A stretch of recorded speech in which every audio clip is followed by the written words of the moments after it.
Saat aku hamil besar, mertuaku menendangku keluar rumah. Keesokan harinya ku buat dia menyesal seumur hidup.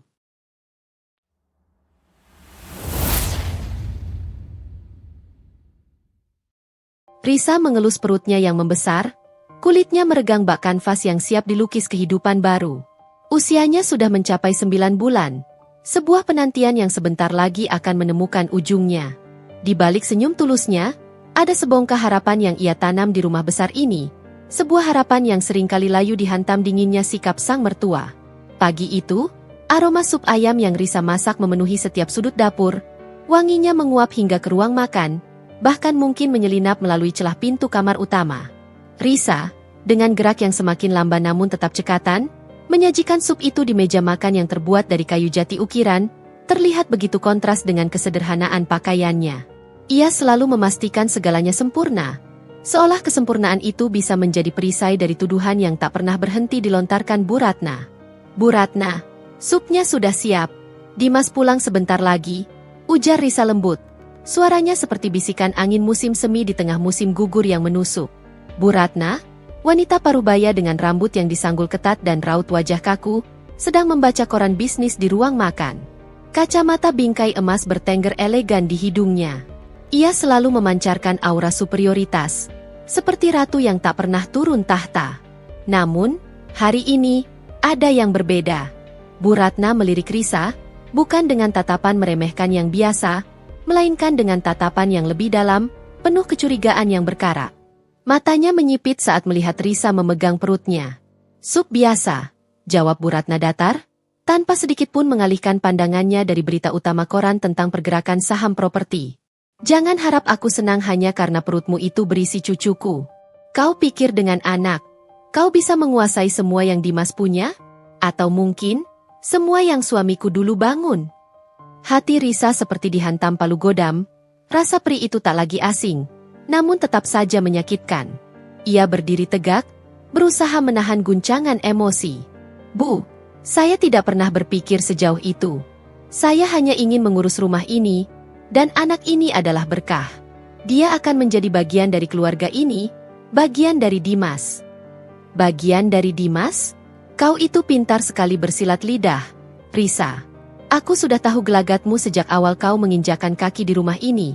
Bu Ratna melipat koran itu dengan suara keras, menimbulkan keheningan yang mencekam. Ia menunjuk Risa dengan jari telunjuknya yang dihiasi cincin berlian. Kau datang dari mana? Keluarga mana? Tidak ada latar belakang jelas. Kau dan Dimas bertemu secara kebetulan yang terlalu manis untuk dipercaya. Jangan kira aku lupa bagaimana kau mencoba memikat Dimas yang saat itu sedang terpuruk. Itulah titik sakit Risa. Ia memang tidak pernah menceritakan latar belakangnya secara detail kepada keluarga Dimas, bukan karena ingin berbohong, tetapi karena sebuah janji yang ia pegang teguh. Sebuah janji yang kini mulai terasa seperti borgol. Bu, saya dan Dimas saling mencintai. Pertemuan kami murni takdir, jawab Risa, suaranya mulai bergetar. Ia ingat betul bagaimana ia bertemu Dimas, suaminya. Dimas, dengan karakter yang cenderung hangat dan lembut, adalah seorang pria yang mudah dipengaruhi, terutama oleh ibunya. Ia mencintai Risa dengan tulus, tetapi loyalitasnya terhadap sang ibu seringkali menjadi dinding penghalang antara Risa dan kedamaian. Mereka bertemu di sebuah pameran seni kecil, tempat Dimas sedang mencari inspirasi untuk bisnis properti kecil-kecilannya yang sedang seret. Risa, saat itu, menyamar sebagai seorang asisten galeri sederhana. Dimas jatuh cinta pada pandangan pertama pada kesederhanaan dan ketenangan Risa. Cinta? Cinta itu hanya mitos bagi orang miskin sepertimu yang haus kekayaan. Bu Ratna mendengus, bangkit dari kursinya. Postur tubuhnya yang tinggi semakin menambah intimidasi. Dimas terlalu bodoh percaya pada penampilan polosmu. Aku tidak akan membiarkan sejarah terulang. Suamiku dulu bekerja keras untuk semua ini, dan aku tidak akan membiarkan seorang pendatang merusak semua warisan yang tersisa. Bu Ratna beranjak, meninggalkan supnya tanpa disentuh. Piring itu masih mengepul, namun kehangatannya gagal menembus lapisan es di hati Bu Ratna. Perkataan, warisan yang tersisa, itu membuat Risa berpikir. Kenapa Bu Ratna selalu menekan kata-kata itu? Seolah-olah mereka hidup dalam ketakutan akan kehilangan, bukan menikmati kekayaan. Beberapa saat kemudian, terdengar suara mobil Dimas masuk ke pekarangan. Rasa tegang Risa seketika menguap, digantikan oleh kelegaan. Dimas adalah satu-satunya pelabuhan dalam badai rumah tangga ini. Assalamualaikum, sayang. Wah, bau sup ayam. Dimas masuk, melempar tas kerjanya ke sofa. Wajahnya yang lelah langsung bersinar melihat Risa. Ia berjalan cepat dan memeluk Risa erat, mencium kening istrinya dengan kasih sayang. Bagaimana jagoan kita hari ini? Tidak nakal kan? Risa membalas pelukan itu, menyandarkan kepalanya di dada Dimas. Dia baik-baik saja. Mas, hanya saja. Ibu baru saja bicara lagi. Wajah Dimas seketika berubah muram. Ia menghela napas panjang. Maafkan ibu ya, sayang. Beliau hanya khawatir berlebihan. Beliau memang begitu sejak lama. Beliau sangat protektif terhadap perusahaan dan aset ayah. Protektif atau paranoid, Mas? Bisik Risa, mencoba menahan air mata. Aku sudah lelah dituduh terus. Sampai kapan kita begini? Aku ingin anak kita lahir di rumah yang penuh tawa, bukan kecurigaan. Dimas memegang tangan Risa, menuntunnya duduk di sofa. Aku janji, Risa. Ini hanya sementara. Aku akan menyelesaikan masalah perusahaan dan kita akan pindah dari sini. Kita akan punya rumah sendiri. Rumah yang hangat, tanpa ada bayang-bayang masa lalu ibu. Percayalah padaku. Aku percaya padamu, Mas. Hanya saja, aku tidak suka melihat wajahmu yang selalu tegang saat berhadapan dengan ibu. Apa perusahaan kita separah itu? Risa bertanya, suaranya dipenuhi kekhawatiran yang tulus. Dimas mengalihkan pandangannya. Ya, kondisinya sedang sulit. Kami sedang mencari investor besar. Jika tidak, semua yang kami miliki bisa hilang. Itulah yang membuat ibu sangat keras akhir-akhir ini. Saat Dimas mengucapkan kata sulit, Risa teringat lagi akan dokumen yang pernah ia lihat sekilas di meja Bu Ratna, sebuah dokumen yang mengarah pada kerugian besar dan ancaman kebangkrutan. Ternyata masalahnya bukan sekadar mertua yang keras, tapi juga masalah finansial yang mendalam.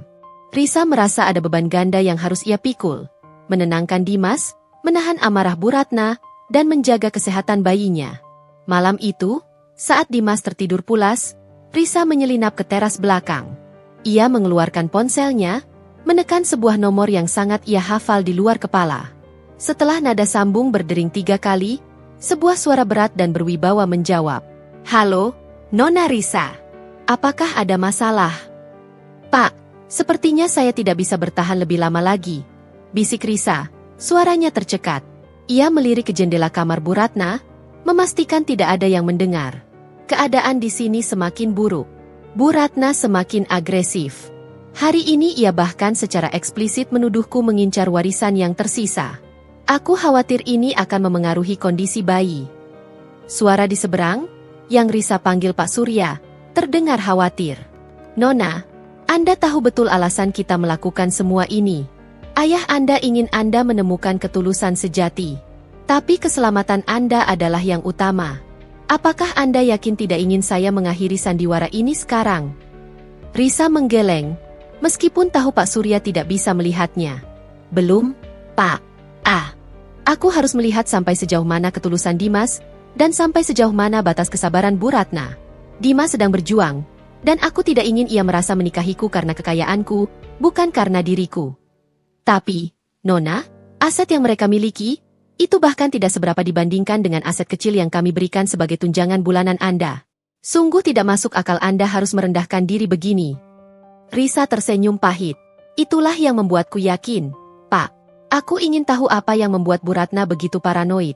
Tolong, siapkan semuanya. Dan pastikan, Bu Ratna dan Dimas tidak tahu siapa saya sebenarnya. Setidaknya sampai anak ini lahir. Jika terjadi sesuatu padaku, segera bertindak.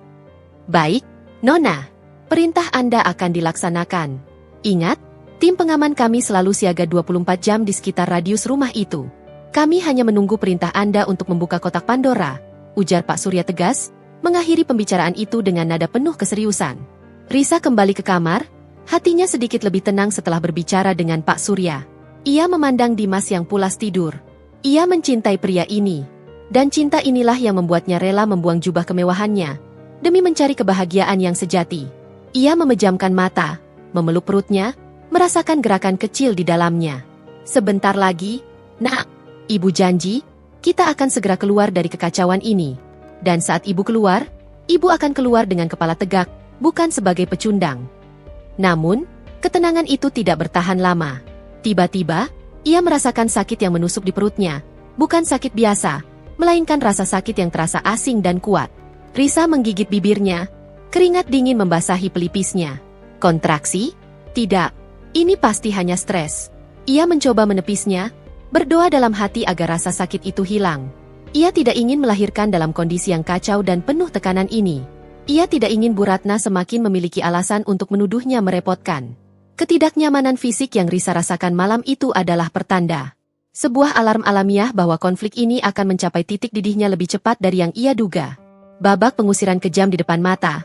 Dan besok, Risa harus bersiap untuk mengeluarkan seluruh kartunya.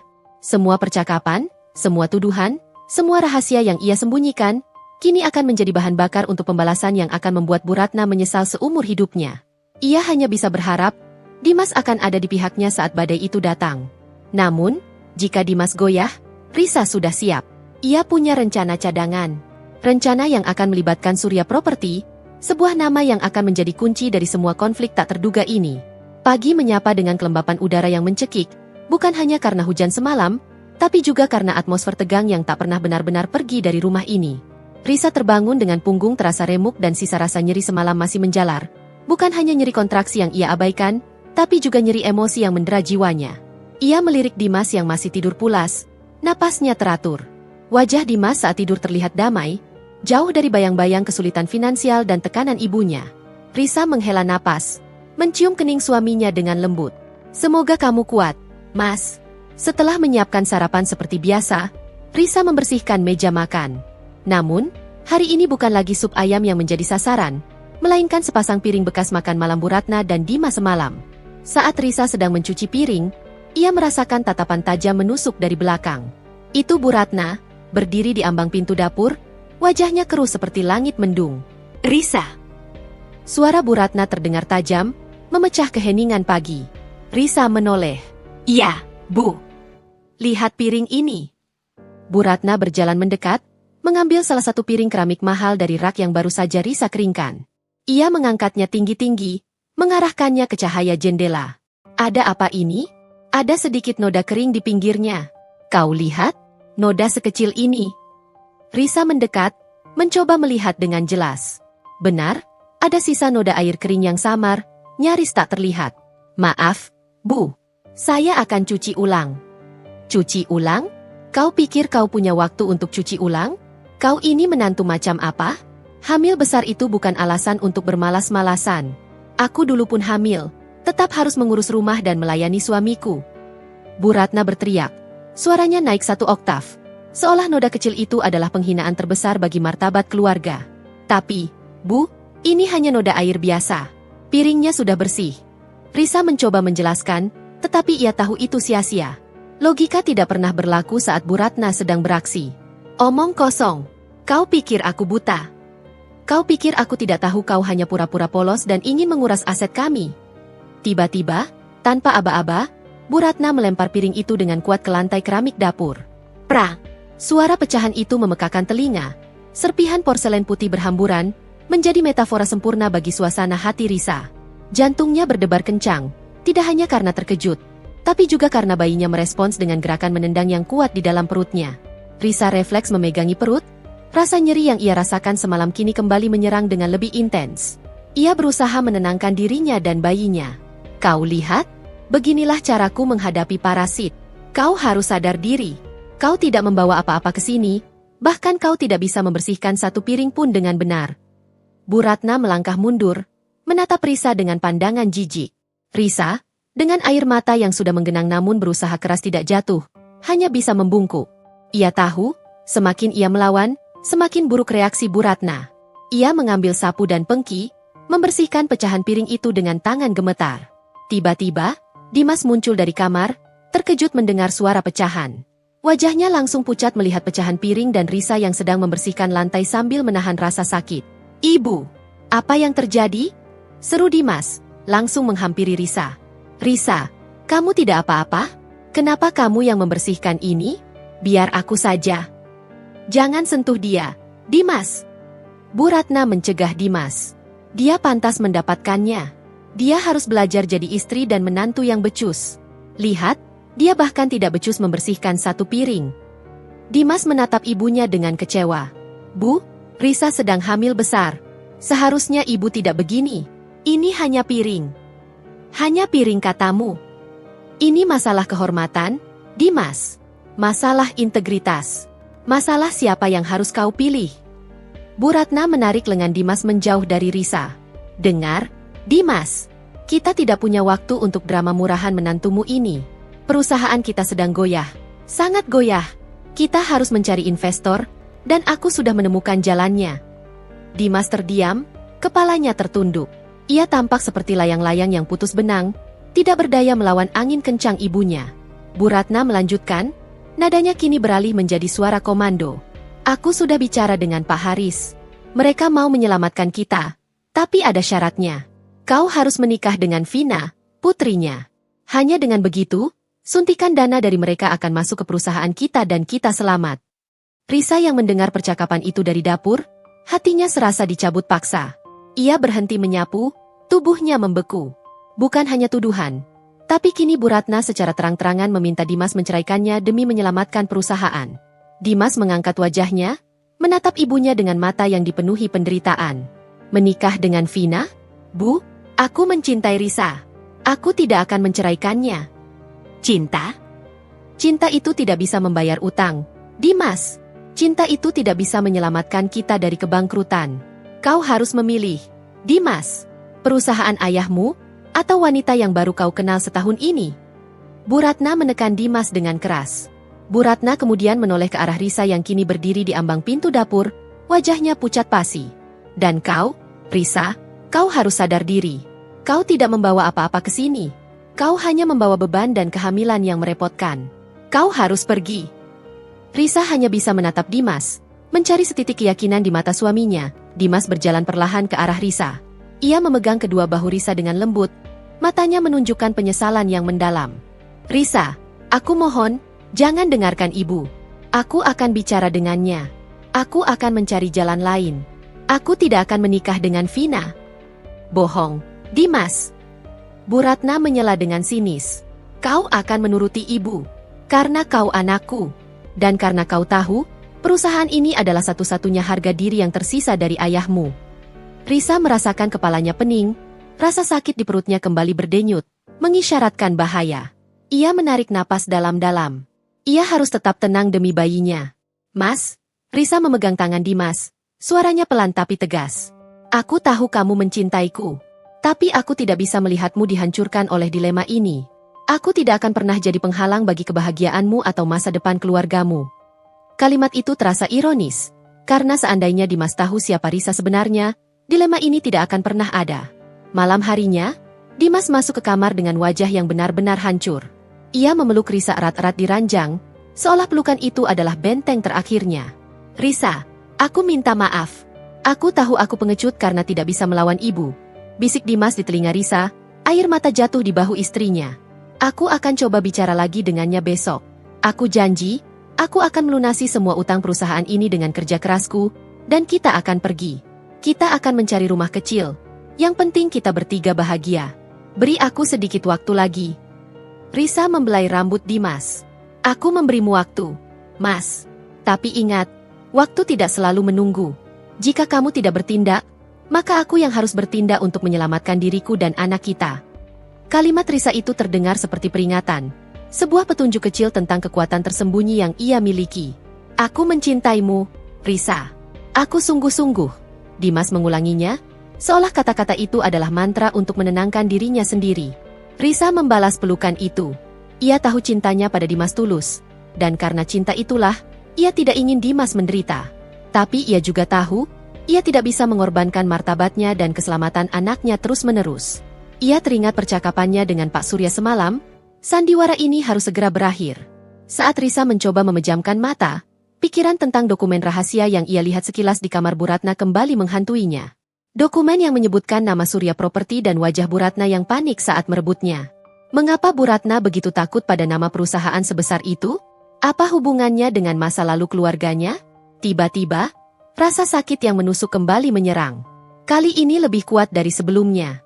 Risa berusaha untuk tidak bersuara, menggerakkan kakinya perlahan ke kamar mandi. Ia memegang erat sisi wastafel, tubuhnya membungkuk, menahan sensasi yang terasa seperti perutnya sedang diremas. Tidak. Bukan sekarang. Jangan sekarang.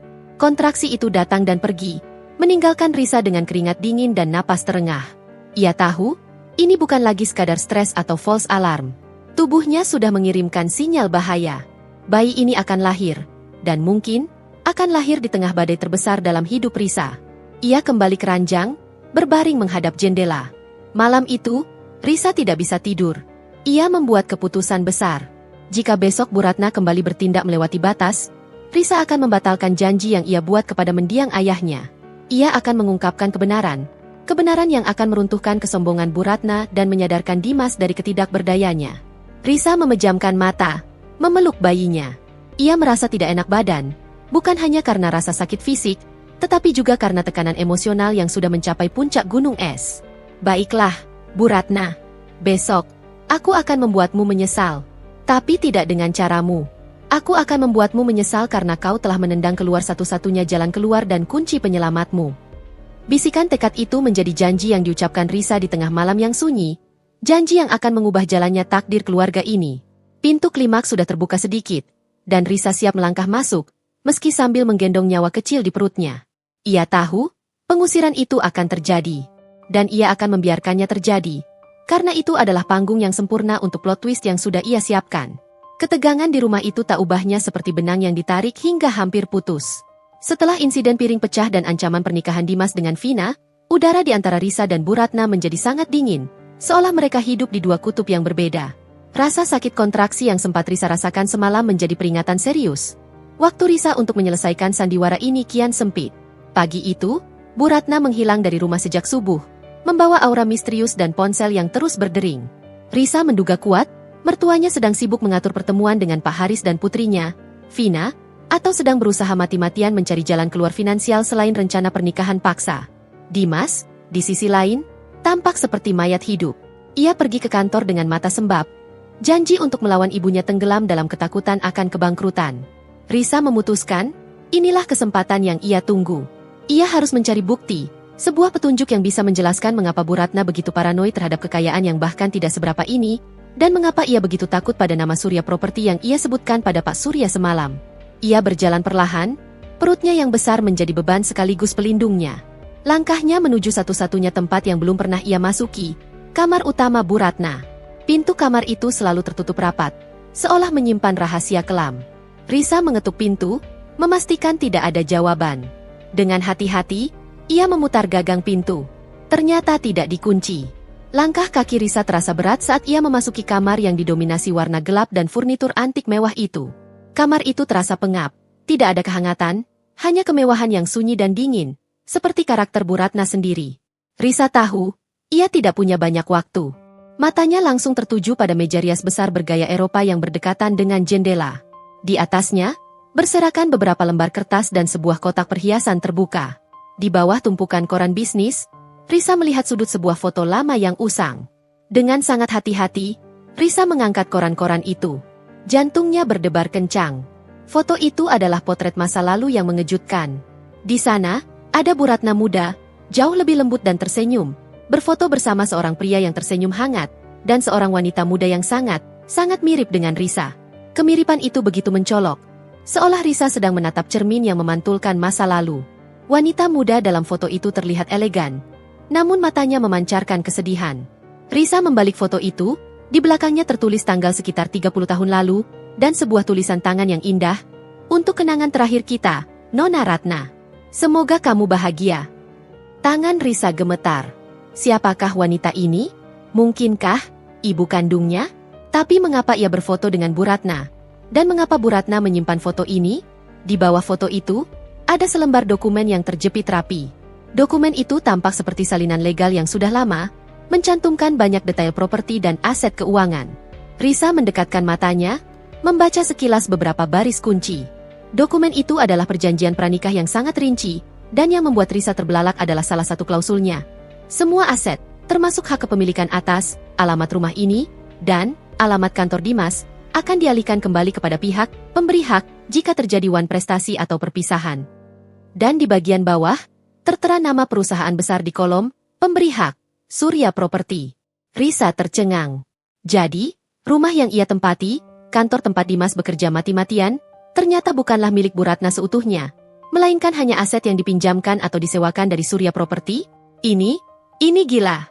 Dan yang lebih mengejutkan, nama wanita di foto itu tertulis sebagai penerima hak waris pertama, sebelum semua aset itu beralih tangan.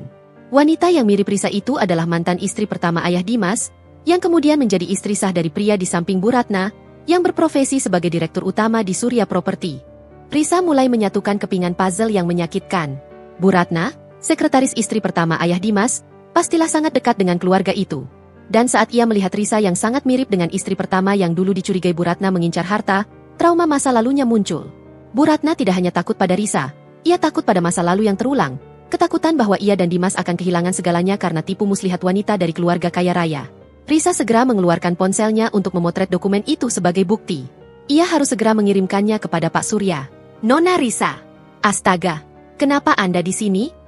Tiba-tiba, suara bernada tinggi dan panik memecah keheningan. Bu Ratna berdiri di ambang pintu, wajahnya pucat pasi, matanya membulat sempurna melihat Risa dan dokumen itu di tangannya. Risa kaget. Ia menjatuhkan dokumen itu. Jantungnya berdetak kencang, bukan karena rasa bersalah, melainkan karena ia baru saja tertangkap basah. Apa yang kau lakukan di kamarku? Teriak Bu Ratna. Suaranya dipenuhi amarah bercampur ketakutan yang mendalam. Ia berlari cepat, merebut foto dan dokumen itu dengan tangan gemetar, seolah itu adalah harta karun yang tak ternilai. Maaf, Bu. Saya hanya lewat dan melihat pintunya sedikit terbuka. Risa mundur perlahan, memegangi perutnya yang tiba-tiba terasa nyeri lagi akibat terkejut. Bu Ratna tidak mendengarkan. Ia menatap Risa dengan pandangan yang benar-benar asing. Bukan hanya benci, tapi juga ketakutan yang menusuk hingga ke sumsum tulang. Ketakutan karena rahasia terbesarnya, rahasia tentang kepemilikan aset mereka yang rapuh, hampir terbongkar. Pembohong! Kau datang ke sini untuk mencuri, bukan? Kau pasti sudah tahu semuanya, bukan? Kau pasti sudah tahu kalau rumah ini, kau pasti sudah tahu siapa wanita itu. Bu Ratna mendekat. Wajahnya begitu dekat hingga Risa bisa mencium aroma parfumnya yang kuat. Saya tidak tahu, Bu. Saya hanya melihat foto itu, jawab Risa jujur, meskipun ia sudah tahu sebagian besar kebenarannya. Jangan pernah kau sentuh barang-barangku. Kau itu parasit. Kau adalah bayangan masa lalu yang datang untuk menghancurkanku dan Dimas. Pergi dari kamarku. Pergi sekarang. Bu Ratna mendorong bahu Risa. Dorongan yang tidak kuat, namun cukup membuat Risa yang sedang hamil besar terhuyung. Risa berjalan mundur, keluar dari kamar Bu Ratna. Ia tidak melawan. Ia tidak perlu lagi melawan dengan kata-kata. Ia sudah mendapatkan apa yang ia butuhkan. Konfirmasi bahwa Bu Ratna menyimpan trauma dan rahasia besar tentang keterlibatan Surya Property dalam aset keluarga mereka. Saat pintu kamar Bu Ratna dibanting keras, Risa berjalan ke teras, air mata jatuh membasahi pipinya. Ia bukan menangis karena didorong, tetapi karena iba melihat betapa dalamnya luka yang disimpan Bu Ratna, luka yang kini ia balas dengan kejahatan yang sama, kecurigaan. Risa segera mengeluarkan ponselnya lagi. Kali ini, ia tidak menelepon Pak Surya. Ia mengirimkan pesan singkat, sebuah instruksi kunci yang akan menggerakkan roda takdir besok pagi. Isi pesan itu singkat, tegas, dan dingin. Tolong pastikan besok pagi semua akses Dimas dan Bu Ratna ke perusahaan mereka diputus total. Dan jangan lupa, siapkan dokumen kepemilikan rumah atas nama saya, yang baru saja saya dapatkan buktinya. Sudah waktunya sandiwara berakhir. Saya akan menunggu mereka menendang saya keluar. Di seberang sana, Pak Surya segera membalas, perintah diterima, Nona Risa. Selamat atas keputusan berani Anda. Kami akan mengurus semuanya di luar, Anda fokus pada keselamatan dan kelahiran Anda. Risa mematikan ponselnya. Ia mengelus perutnya, merasakan gerakan bayinya. Jangan khawatir, Nak, Ibu akan menjaga kita. Dan Ibu akan memastikan, ketika kita kembali ke rumah ini, kita akan kembali sebagai pemilik sah, dengan martabat yang utuh. Saat ia kembali masuk ke dalam rumah, ia melihat Dimas sudah pulang lebih awal, duduk di ruang tamu dengan wajah frustasi. Risa, aku tidak tahan lagi, kata Dimas, suaranya serak. Ibu sudah janji dengan Pak Haris untuk makan malam ini. Makan malam, di mana aku akan dipertontonkan seperti barang dagangan. Risa berjalan mendekat, duduk di samping Dimas. Lalu, apa yang akan kamu lakukan? Aku tidak tahu. Dimas menunduk, matanya menunjukkan kelemahan. Aku tidak bisa melihat ayah hancur. Perusahaan ini adalah segalanya bagi beliau. Tapi aku juga tidak bisa meninggalkanmu. Risa memegang tangannya. Mas, kadang, untuk menyelamatkan sesuatu yang besar, kita harus melepaskan hal yang kita cintai. Tapi tanyakan pada dirimu, yang mana yang lebih besar? Harga diri dan kebahagiaan sejatimu, atau perusahaan yang nyaris bangkrut itu? Dimas menatap mata Risa, mencari jawaban. Ia tahu, Risa sedang mengujinya. Ia tahu, jika ia memilih perusahaan, ia akan kehilangan Risa selamanya. Ia terdiam, membisu di ambang keputusan yang paling menentukan dalam hidupnya. Sementara keheningan itu melanda, Bu Ratna muncul dari kamarnya, mengenakan pakaian rapi, siap untuk pergi. Wajahnya keras. Namun Risa bisa melihat ada gurat keputusasaan yang tidak bisa ia sembunyikan. Dimas, siapkan dirimu. Malam ini kita pergi. Kau akan bertemu Vina, perintah Bu Ratna, tanpa menatap Risa sedikit pun. Ia sudah mengambil keputusan, dan Risa tahu, inilah malam terakhirnya di rumah ini. Bu Ratna akan memastikan, Risa tidak ada di sana saat ia membawa kabar baik tentang suntikan dana dari keluarga Vina. Risa berdiri, matanya menatap Bu Ratna dengan pandangan yang tenang dan penuh makna.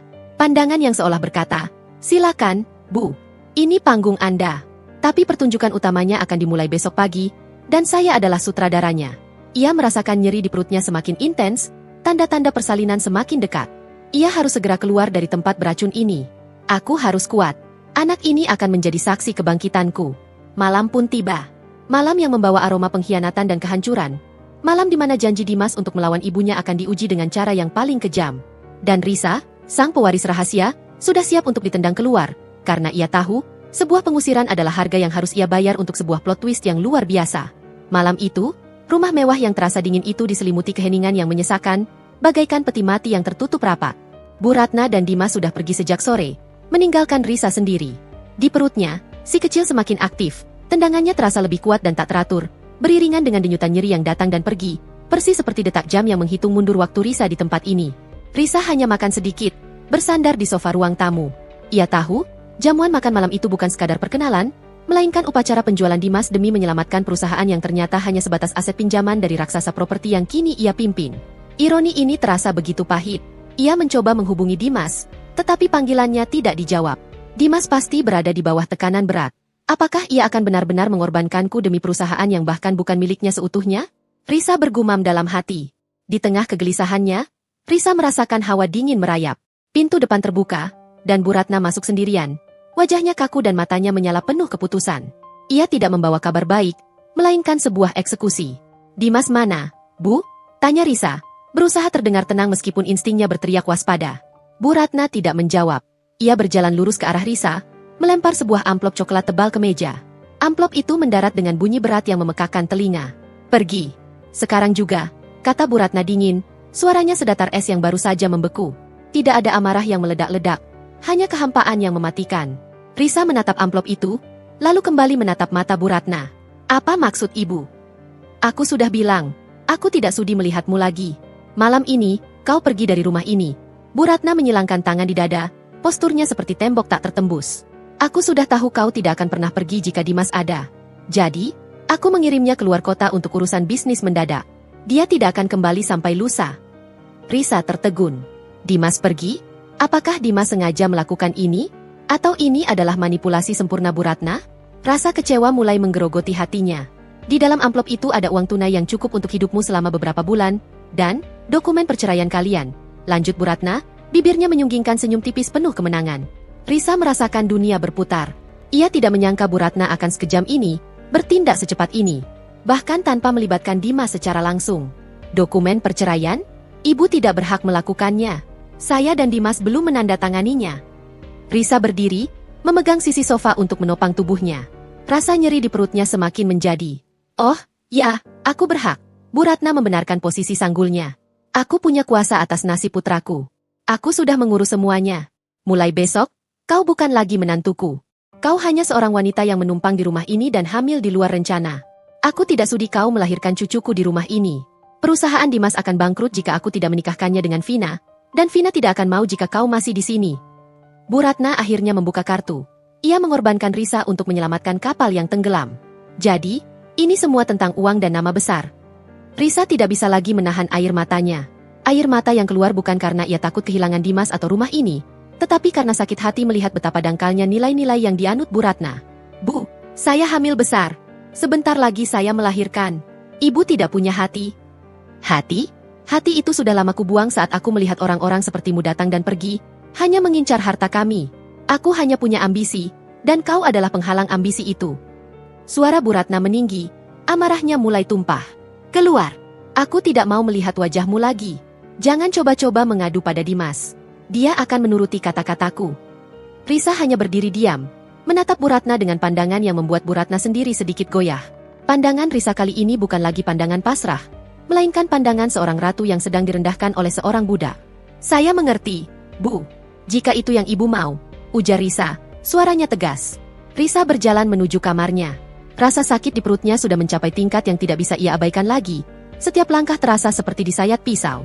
Ia tahu, pengusiran ini adalah panggung yang ia izinkan untuk terjadi, tetapi ia tidak menyangka rasanya akan sesakit ini. Ia mengambil tas kecil yang sudah ia siapkan sejak semalam. Ia hanya membawa ponsel, dompet, dan satu set pakaian bayi. Ia tidak menyentuh amplop uang dari Bu Ratna. Uang itu terasa menjijikkan. Saat Risa kembali ke ruang tamu, Bu Ratna sudah menunggu di dekat pintu utama. Seolah Risa adalah maling yang harus segera diusir. "Sudah selesai? Cepat keluar!" desak Bu Ratna tidak sabar. Risa berjalan perlahan, langkahnya terhuyung. Ia merasakan cairan hangat membasahi kakinya. Pecah ketuban? Risa panik. Ia berusaha menyembunyikan rasa sakitnya dan cairan itu. Tidak boleh ada kelemahan. Saat ia mencapai pintu, ia berhenti dan menatap Bu Ratna untuk terakhir kalinya. "Semoga ibu bahagia dengan keputusan ibu," bisik Risa. Suaranya bergetar menahan kontraksi yang datang seperti ombak besar. "Tentu saja aku akan bahagia. Tanpa parasit sepertimu, Dimas akan kembali ke jalur yang benar." Bu Ratna mengibas tangannya. Dorongan itu datang tiba-tiba. Bu Ratna mendorong punggung Risa sedikit keras, isyarat agar Risa segera keluar. "Sudah, pergi." Risa yang sudah sangat lemah karena hamil besar dan kontraksi yang kuat, terjatuh di ambang pintu, tubuhnya miring menahan sakit yang tak tertahankan. Tas kecilnya terlepas, isinya berhamburan. Air mata tulus Bu Ratna tidak pernah Risa dapatkan, tetapi air mata keputusasaan kini membanjiri wajahnya. Pintu dibanting keras di belakangnya, suara dentuman itu menggelegar, menutup rapat babak kehidupan Risa di dalam rumah itu. Risa mencoba bangkit. Ia sudah berada di luar, di teras marmer yang dingin, di bawah sinar lampu teras yang remang-remang. Rasa sakit fisik kini bercampur dengan sakit batin yang mendalam. Ia melihat kakinya basah. Air ketuban benar-benar sudah pecah. "Ya Tuhan, anakku," lirih Risa. Ia berusaha berdiri, tetapi rasa sakit itu semakin kuat, kontraksi datang bertubi-tubi tanpa jeda. Ia tahu, ia harus segera pergi dari sini, sebelum Bu Ratna menyadari apa yang terjadi, dan sebelum Dimas kembali. Dengan sisa tenaga yang ia miliki, Risa merangkak turun dari teras. Ia mengambil ponselnya dari dalam tas yang jatuh, jarinya gemetar mencari kontak yang paling ia butuhkan. "Pak Surya. Pak Surya, tolong. Saya di depan rumah, saya sudah mau melahirkan." Suara Risa terputus-putus, tercekik oleh rasa sakit yang memuncak. Tepat saat Risa berhasil berdiri bersandar pada pilar gerbang, sebuah mobil mewah berwarna hitam meluncur tiba-tiba dan berhenti persis di depannya. Jendela mobil terbuka, dan Pak Surya, pria parubaya yang elegan dan berwibawa, terlihat di kursi pengemudi, wajahnya dipenuhi kepanikan yang luar biasa. "Nona Risa. Astaga, kenapa Anda di sini dalam kondisi seperti ini?" "Saya sudah bilang tim saya ada di radius terdekat." Pak Surya keluar dari mobil dengan cepat. Ia melihat kondisi Risa yang basah dan pucat. "Cepat, Nona. Kita harus ke rumah sakit sekarang. Anda akan melahirkan." Bu Ratna, yang masih berdiri di balik pintu yang sedikit terbuka, sempat mengintip. Ia melihat Risa dibantu masuk ke dalam mobil mewah oleh seorang pria asing yang berwibawa. Bu Ratna mengerutkan kening. Siapa pria itu? Mengapa mobilnya semewah itu? Bu Ratna mencoba mengabaikannya, menenangkan dirinya. "Ah, paling hanya supir taksi kaya yang lewat." Ia menutup pintu rapat-rapat, mencoba meyakinkan diri bahwa masalahnya sudah selesai. Sementara itu, Risa sudah duduk di kursi penumpang. Pak Surya segera mengemudikan mobil secepat kilat. Rasa sakit itu tak tertahankan, tetapi ada secercah harapan. Pak Surya, saya melihat dokumennya, tentang Surya Property." Risa berusaha bicara di tengah napasnya yang terputus-putus. "Saya tahu, Nona. Saya sudah menerima pesan Anda dan sudah bertindak. Jangan pikirkan itu sekarang," kata Pak Surya, wajahnya tegang. "Tapi, siapa wanita di foto itu, Pak? Yang mirip sekali dengan saya?" Pak Surya menghela napas panjang, tatapannya fokus pada jalanan. "Saya rasa sekarang saatnya Anda tahu, Nona. Wanita itu adalah istri pertama saya. Ibu kandung Anda. Nama beliau sama persis dengan nama Anda. Risa Kusuma." Risa terdiam, terkejut dan tercerahkan di saat yang bersamaan. Bu Ratna mengenal saya dari masa lalu, Nona. Dulu, ia adalah sekretaris dari mendiang istri pertama saya, ibu kandung Anda. Ibu Anda meninggal karena sakit. Sebelum meninggal, ia berpesan agar saya menyembunyikan identitas Anda sebagai pewaris, agar Anda bisa menemukan cinta yang tulus dan tidak dicurigai seperti dirinya. Bu Ratna menyaksikan semua itu. Ia salah mengira Anda adalah penipu yang datang kembali untuk menghancurkan hidupnya, seperti yang pernah terjadi di masa lalu. Bu Ratna trauma, Nona. Itu alasan mengapa ia begitu keras kepala. Ia melihat bayangan ibu Anda pada diri Anda. Kebenaran itu menghantam Risa lebih kuat daripada kontraksi yang ia rasakan. Ternyata, kebencian Bu Ratna berakar dari trauma masa lalu, dari ketakutan akan pengkhianatan yang pernah ia saksikan. Ia bukan sekadar mertua jahat, ia adalah korban ketakutan yang buta. Pak, tolong, jangan hentikan rencana saya. Lakukan sesuai rencana. Besok, tunjukkan padanya. Siapa? Parasit, yang baru saja ia tendang keluar rumah. Risa berbisik, sebelum erangan panjang keluar dari bibirnya. Ia sudah tidak tahan lagi. Pak Surya mengangguk tegas. Matanya berkilat penuh tekad. Tenang, Nona. Kita hampir sampai. Anda akan melahirkan dengan aman. Dan besok, kami akan memastikan Bu Ratna merasakan penyesalan yang tidak akan pernah ia lupakan. Penyesalan yang setimpal dengan kekejamannya malam ini. Mobil melaju kencang, membawa Risa menuju rumah sakit mewah, jauh dari rumah dingin itu. Di belakangnya, pintu rumah Bu Ratna tetap tertutup. Tidak tahu bahwa ia baru saja menendang keluar tidak hanya menantunya, tetapi juga satu-satunya kunci penyelamat keluarga dan perusahaannya. Babak pertama telah berakhir, dan Risa telah lulus dari ujian terberatnya, siap menyambut hidup baru dan memutarbalikkan keadaan besok pagi. Perjalanan dari rumah Bu Ratna menuju rumah sakit terasa bagaikan balapan melawan waktu. Setiap tikungan jalan menjadi taruhan bagi nyawa Risa dan bayinya. Rasa sakit kontraksi datang dan pergi, semakin kuat dan mendekatkan Risa pada batas daya tahannya. Di sampingnya, Pak Surya mengemudi dengan wajah tegang. Ia bukan sekadar supir, melainkan malaikat pelindung yang muncul tepat waktu. Mereka tiba di sebuah rumah sakit swasta yang megah, berbeda jauh dengan fasilitas umum. Segera setelah mobil berhenti, tim medis profesional yang sudah siaga langsung menyambut. Risa ditangani dengan sangat cepat dan cermat, seolah ia adalah VIP yang paling penting. Perlakuan istimewa ini, yang jelas-jelas melebihi kemampuan finansial Dimas dan Bu Ratna, menjadi penanda kuat akan identitas Risa yang sebenarnya. Tolong pastikan keselamatannya. Dokter, dia adalah Nyonya Risa, dan dia adalah prioritas utama. Perintah Pak Surya kepada tim medis dengan suara berwibawa. Nada suaranya menguatkan aura kekuasaan yang ia miliki. Risa dibawa ke ruang bersalin. Di tengah perjuangan yang menguras tenaga, ia memejamkan mata. Hanya suara Pak Surya yang menenangkannya yang terdengar samar. Beberapa jam kemudian, sebuah tangisan bayi yang melengking nyaring mengisi ruangan. Tangisan kehidupan yang memenangkan pertarungan melawan kegelapan malam. Risa terbangun di kamar rawat inap yang mewah. Dindingnya dihiasi panel kayu hangat, dengan pemandangan kota yang indah dari jendela besar. Kelelahan luar biasa menyelimutinya. Namun semua rasa sakit itu terbayar lunas saat ia melihat bayi perempuannya terbaring tenang di boks bayi di samping ranjang. Wajah mungil itu damai, seolah tak pernah tahu betapa keras perjuangan ibunya. Tak lama, pintu terbuka. Pak Surya masuk dengan langkah pelan, membawa sebuket bunga lili putih. Selamat, Nona Risa. Putri Anda sehat dan cantik sekali, ucap Pak Surya. Senyum tulus terukir di wajahnya yang berwibawa. Terima kasih, Pak. Terima kasih sudah datang tepat waktu. Suara Risa masih serak. Ia menatap Pak Surya lekat-lekat. Dan terima kasih sudah menceritakan yang sebenarnya. Pak Surya duduk di kursi di samping ranjang Risa. Ini sudah menjadi tugas saya. Saya janji pada almarhum ayah dan ibu Anda. Ibu Anda, yang juga bernama Risa Kusuma, adalah wanita yang hebat. Anda mewarisi ketenangannya. Risa menunduk. Jadi, Bu Ratna dulu adalah sekretaris ibu kandung saya. Benar. Mereka sangat dekat, seperti mentor dan murid. Ibu Anda saat itu adalah istri pertama ayah saya, pemilik awal aset properti yang kini dipegang Dimas dan ibunya.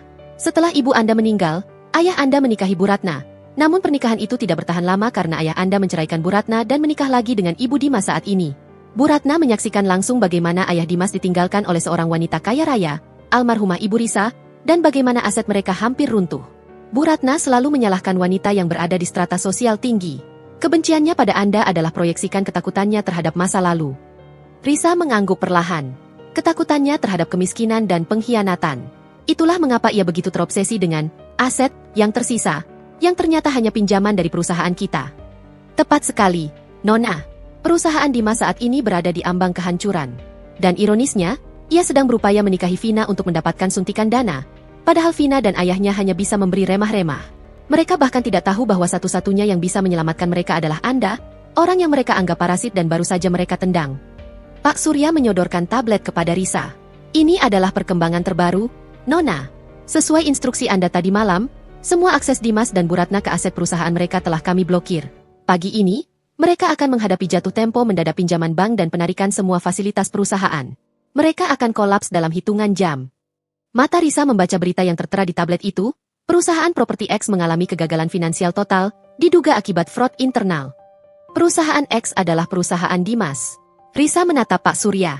Lalu, bagaimana reaksi Dimas dan Bu Ratna sekarang? Mereka panik. Dimas mencoba menghubungi semua orang, termasuk Vina, tetapi Pak Haris, ayah Vina, juga tiba-tiba mundur teratur setelah kami memberikan warning halus tentang kerugian yang akan mereka tanggung jika berinvestasi di sana. Bu Ratna sekarang berada dalam kondisi yang sangat tertekan. Beliau pasti sedang mencari satu nama besar untuk disalahkan atau dimintai tolong, yaitu Surya Property. Risa tersenyum tipis, senyum yang tidak mengandung kebahagiaan, melainkan ketenangan seorang jenderal yang sedang menunggu musuhnya menyerah. Bagus. Mereka akan mencari siapa yang memiliki kekuatan. Mereka akan mencari, tuan, dari aset yang mereka pinjam. Saya rasa, sekarang waktunya kita memainkan kartu terakhir. Risa memegang tangan mungil bayinya. Pak, saya ingin menamai putri saya Putri Ratna. Pak Surya terkejut. Ratna? Mengapa? Nona? Setelah semua yang ia lakukan? Karena ia ibu Dimas, dan di balik kekejamannya, ia punya luka yang dalam. Pemberian nama ini adalah jembatan damai yang saya tawarkan, dan juga pengingat bagi Bu Ratna. Saya ingin ia melihat nama Ratna yang baru, yang membawa harapan, bukan ketakutan masa lalu. Saya tidak ingin Dimas kehilangan ibunya seutuhnya. Tapi saya akan mengujinya, menguji penyesalan Bu Ratna, dan menguji ketulusan cinta Dimas. Pak Surya mengangguk penuh kekaguman. Anda memang putri dari Tuan dan Nyonya Kusuma. Rencana Anda sempurna, Nona. Jadi, sekarang kita akan ke rumah itu? Ya, Pak. Sudah waktunya. Besok, tunjukkan pada Bu Ratna siapa, parasit, yang baru saja ia tendang keluar rumah. Ucap Risa, matanya memancarkan tekad. Malam ini saya akan beristirahat dengan putri saya. Besok pagi, kita kembali ke sana, bukan sebagai menantu yang diusir, melainkan sebagai direktur utama Surya Property yang akan melakukan penarikan aset. Baik, Nona. Saya akan siapkan tim hukum. Dan saya akan pastikan, Bu Ratna dan Dimas tidak akan pernah melupakan penyesalan mereka. Jawab Pak Surya, bangkit dari duduknya. Sebelum pergi, ia membungkuk hormat. Perlakuan yang tidak pernah Risa dapatkan dari Bu Ratna. Risa menatap bayinya, Putri Ratna. Ia tahu, tantangan terbesarnya belum berakhir. Menghadapi Bu Ratna yang hancur karena penyesalan dan Dimas yang tercengang, karena kebenaran akan membutuhkan kekuatan yang jauh lebih besar daripada sekadar melahirkan. Ini adalah awal dari babak baru. Babak di mana cinta sejati akan diuji di tengah runtuhan kesombongan dan kebohongan. Malam itu, Risa tidur dengan nyenyak. Pertama kalinya setelah sekian lama. Ia tidak lagi mendengar suara bising tuduhan Bu Ratna, hanya dengungan lembut mesin rumah sakit dan napas teratur putrinya. Di luar sana, Bu Ratna dan Dimas mungkin sedang menjalani malam terburuk mereka. Sebuah malam tanpa tidur yang diwarnai ketakutan akan kehilangan segalanya. Sebagai konsekuensi dari pengusiran kejam yang mereka lakukan. Risa sudah siap. Skenario penyesalan telah diatur, dan panggung sudah menanti. Fajar menyingsing, membawa cahaya yang seharusnya mencerahkan. Namun bagi Bu Ratna, pagi ini terasa seperti malam yang tak berujung. Ia berdiri di ambang pintu kamar Dimas, wajahnya kusut, semalam suntuk ia habiskan dalam ketidakpastian. Dimas baru kembali menjelang subuh dari perjalanan bisnis mendadak yang ternyata hanyalah tipu muslihat ibunya, agar ia tidak ada saat Risa diusir. Dimas, bangun! Kita dalam masalah besar, seru Bu Ratna, mengguncang bahu anaknya. Dimas terbangun, matanya merah. Ada apa, Bu? Jangan berteriak. Perusahaan. Semua akses diblokir. Aku tidak bisa menarik uang sama sekali dari bank. Bahkan kartu kreditku ditolak semua. Kita bangkrut, Dimas. Benar-benar bangkrut. Bu Ratna panik, suaranya melengking. Dimas segera bangkit, mencoba menghubungi manajer perusahaannya. Semua telepon berdering tanpa jawaban.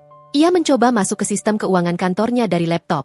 Layar laptop menampilkan pesan error berwarna merah yang kejam, akses ditolak, aset telah ditarik. Siapa yang melakukan ini, Bu? Siapa? Dimas memukul meja, frustrasi. Ancaman kebangkrutan yang selama ini ia hindari kini datang dengan kecepatan kilat. Aku tidak tahu. Aku mencoba menghubungi Pak Haris, tapi dia menolak. Dia bilang dia tidak mau berurusan dengan perusahaan yang bermasalah hukum. Seolah-olah dia sudah tahu semua ini akan terjadi. Bu Ratna menarik-narik rambutnya. Kita harus mencari pinjaman lagi. Dimas, hanya ada satu nama yang bisa menyelamatkan kita sekarang, Surya Property. Dimas terdiam. Surya Property? Perusahaan raksasa itu? Mana mungkin, Bu? Mereka bahkan tidak mengenal kita. Mereka pasti punya koneksi. Dimas, mereka perusahaan properti terbesar. Cepat, cari kontaknya. Kita harus mencari bantuan. Bu Ratna mendesak. Kepanikan mengubahnya menjadi wanita yang putus asa. Dimas dengan enggan mencari nomor kontak dan mencoba menelepon. Tetapi nomor itu tidak aktif. Seolah-olah perusahaan sebesar itu sengaja memblokir akses mereka. Bu, kenapa ibu begitu yakin Surya Property bisa membantu kita? Tanya Dimas curiga. Teringat bagaimana ibunya bereaksi terhadap dokumen yang ia lihat sekilas. Bu Ratna menghela napas. Ia tidak punya pilihan selain mengakui sebagian kebenaran. Karena rumah ini dan kantor kita, dulu sempat ada kaitannya dengan mereka. Itu aset kecil yang dulu dipinjamkan oleh keluarga lama. Tapi itu sudah masa lalu. Mereka harus bertanggung jawab sekarang. Sementara Bu Ratna dan Dimas tenggelam dalam kekacauan finansial mereka, sebuah pikiran menyelinap masuk ke benak Dimas. Pikiran yang seharusnya datang lebih cepat. Risa, seru Dimas. Wajahnya berubah pucat. Risa, dia ada di mana, Bu? Aku belum melihatnya sejak aku pergi semalam. Bu Ratna terdiam sejenak. Dia sudah pergi. Dimas, aku sudah mengusirnya. Aku memberinya uang dan dokumen cerai. Aku melakukannya demi kamu. Demi perusahaan kita. Dimas menatap ibunya. Matanya memancarkan keterkejutan yang dingin. Ibu, kau mengusirnya saat dia hamil besar. Kau tega. Aku tidak punya pilihan. Dimas, dia hanya penghalang. Dia adalah parasit yang akan membuat kita kehilangan segalanya. Aku sudah lelah dengan sandiwara cintanya. Bantah Bu Ratna, mencoba meyakinkan dirinya sendiri. Dimas meraih kunci mobilnya. Aku tidak peduli dengan perusahaanmu lagi. Bu, Risa adalah istriku. Aku harus mencarinya. Dia bisa melahirkan kapan saja. Jangan bodoh. Dimas, uang itu akan habis. Lalu kau akan kembali padaku. Fokus pada solusi. Dimas mengabaikan ibunya. Ia pergi, mencari Risa ke segala tempat yang mungkin. Rumah sakit umum, rumah teman-teman, tetapi tidak menemukan jejak. Dimas mulai merasakan penyesalan yang mendalam. Ia merasa pengecut, gagal melindungi wanita yang ia cintai. Sementara Dimas putus asa di jalanan, Risa berada dalam kehangatan kamar rumah sakit. Ia sedang menggendong putrinya, memandangi wajah damai si kecil. Tiba-tiba, ponsel Risa berdering. Dimas, Risa melirik ponselnya, lalu menoleh ke Pak Surya yang berdiri di samping ranjang. Pak, angkat dan aktifkan speaker. Biar Ibu Ratna mendengar. Pak Surya mengambil ponsel Risa, menggeser tombol speaker. Suara Dimas terdengar panik dan serak. Risa, kamu di mana, sayang? Aku minta maaf. Aku tidak tahu ibu melakukan ini. Aku sedang mencarimu kemana-mana. Kamu tidak apa-apa kan? Kamu sudah melahirkan? Aku tahu aku salah. Risa, aku mohon maafkan aku. Dimas terdengar benar-benar hancur. Risa menahan napas.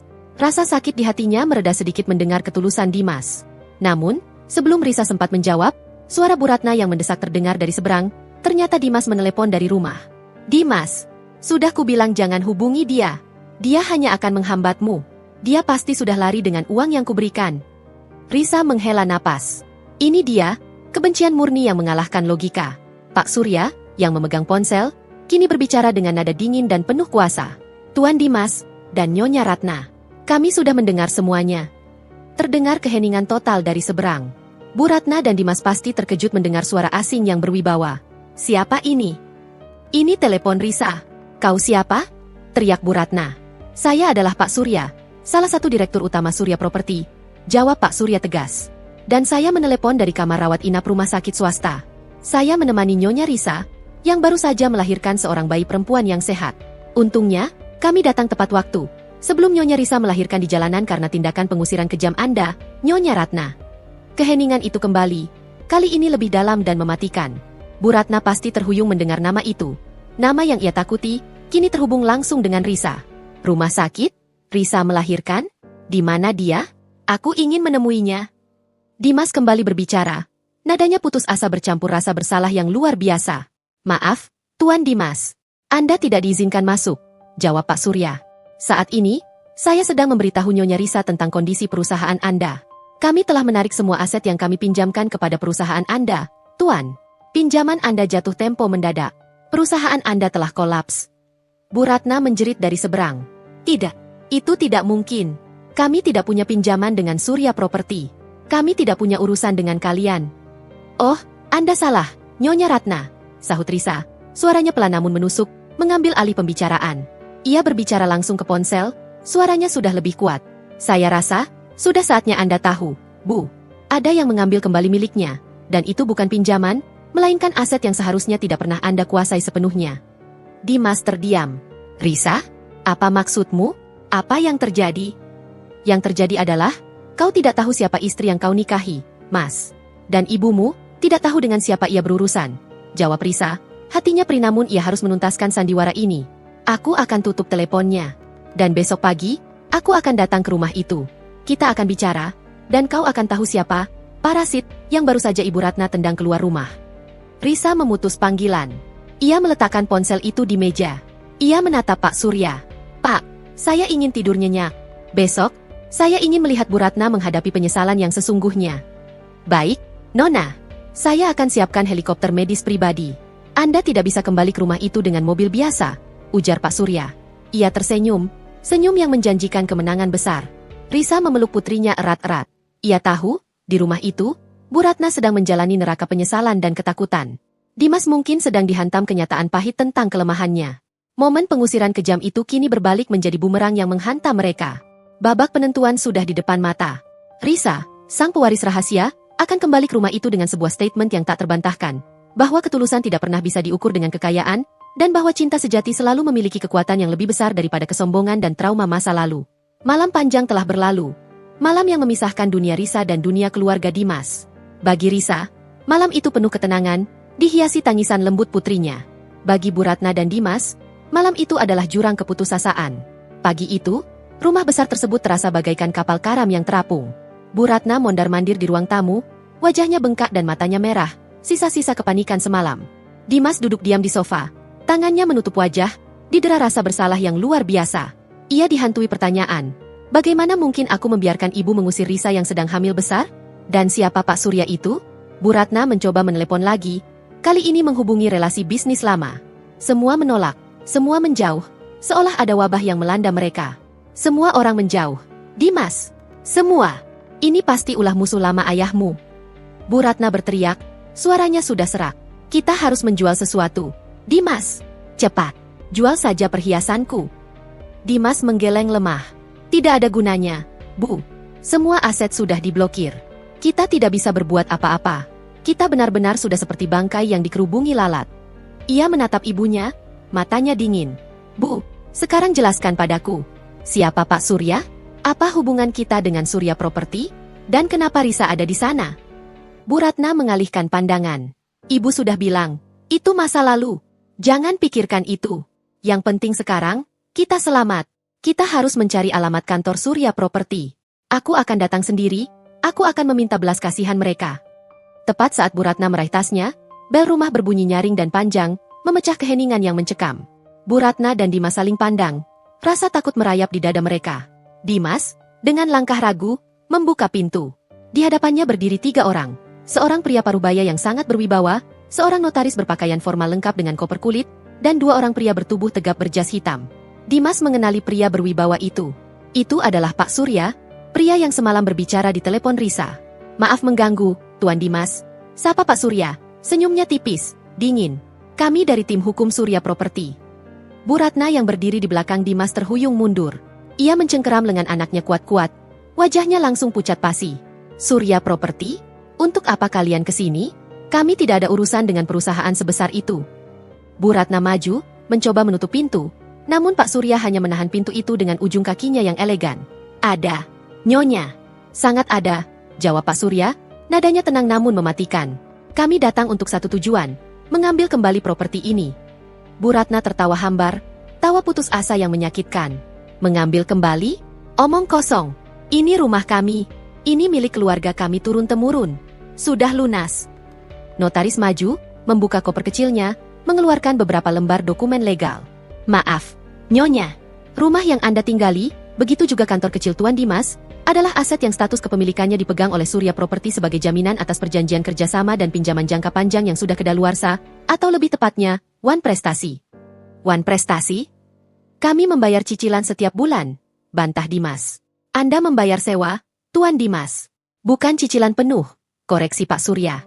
Dan perjanjiannya menyebutkan, jika terjadi kegagalan finansial total, Surya Property berhak mengambil kembali aset ini. Dan seperti yang Anda ketahui, perusahaan Anda, Tuan Dimas, baru saja kolaps. Bu Ratna jatuh terduduk di sofa. Matanya kosong, melihat kemewahan rumahnya yang kini terasa asing, seolah istana pasirnya baru saja diterjang ombak. Ternyata ketakutan terbesarnya menjadi kenyataan. Ini tidak mungkin. Ini pasti ada salah paham. Bu Ratna merangkak ke arah Pak Surya. Tolong, saya mohon, jangan ambil rumah ini. Kami hanya punya ini.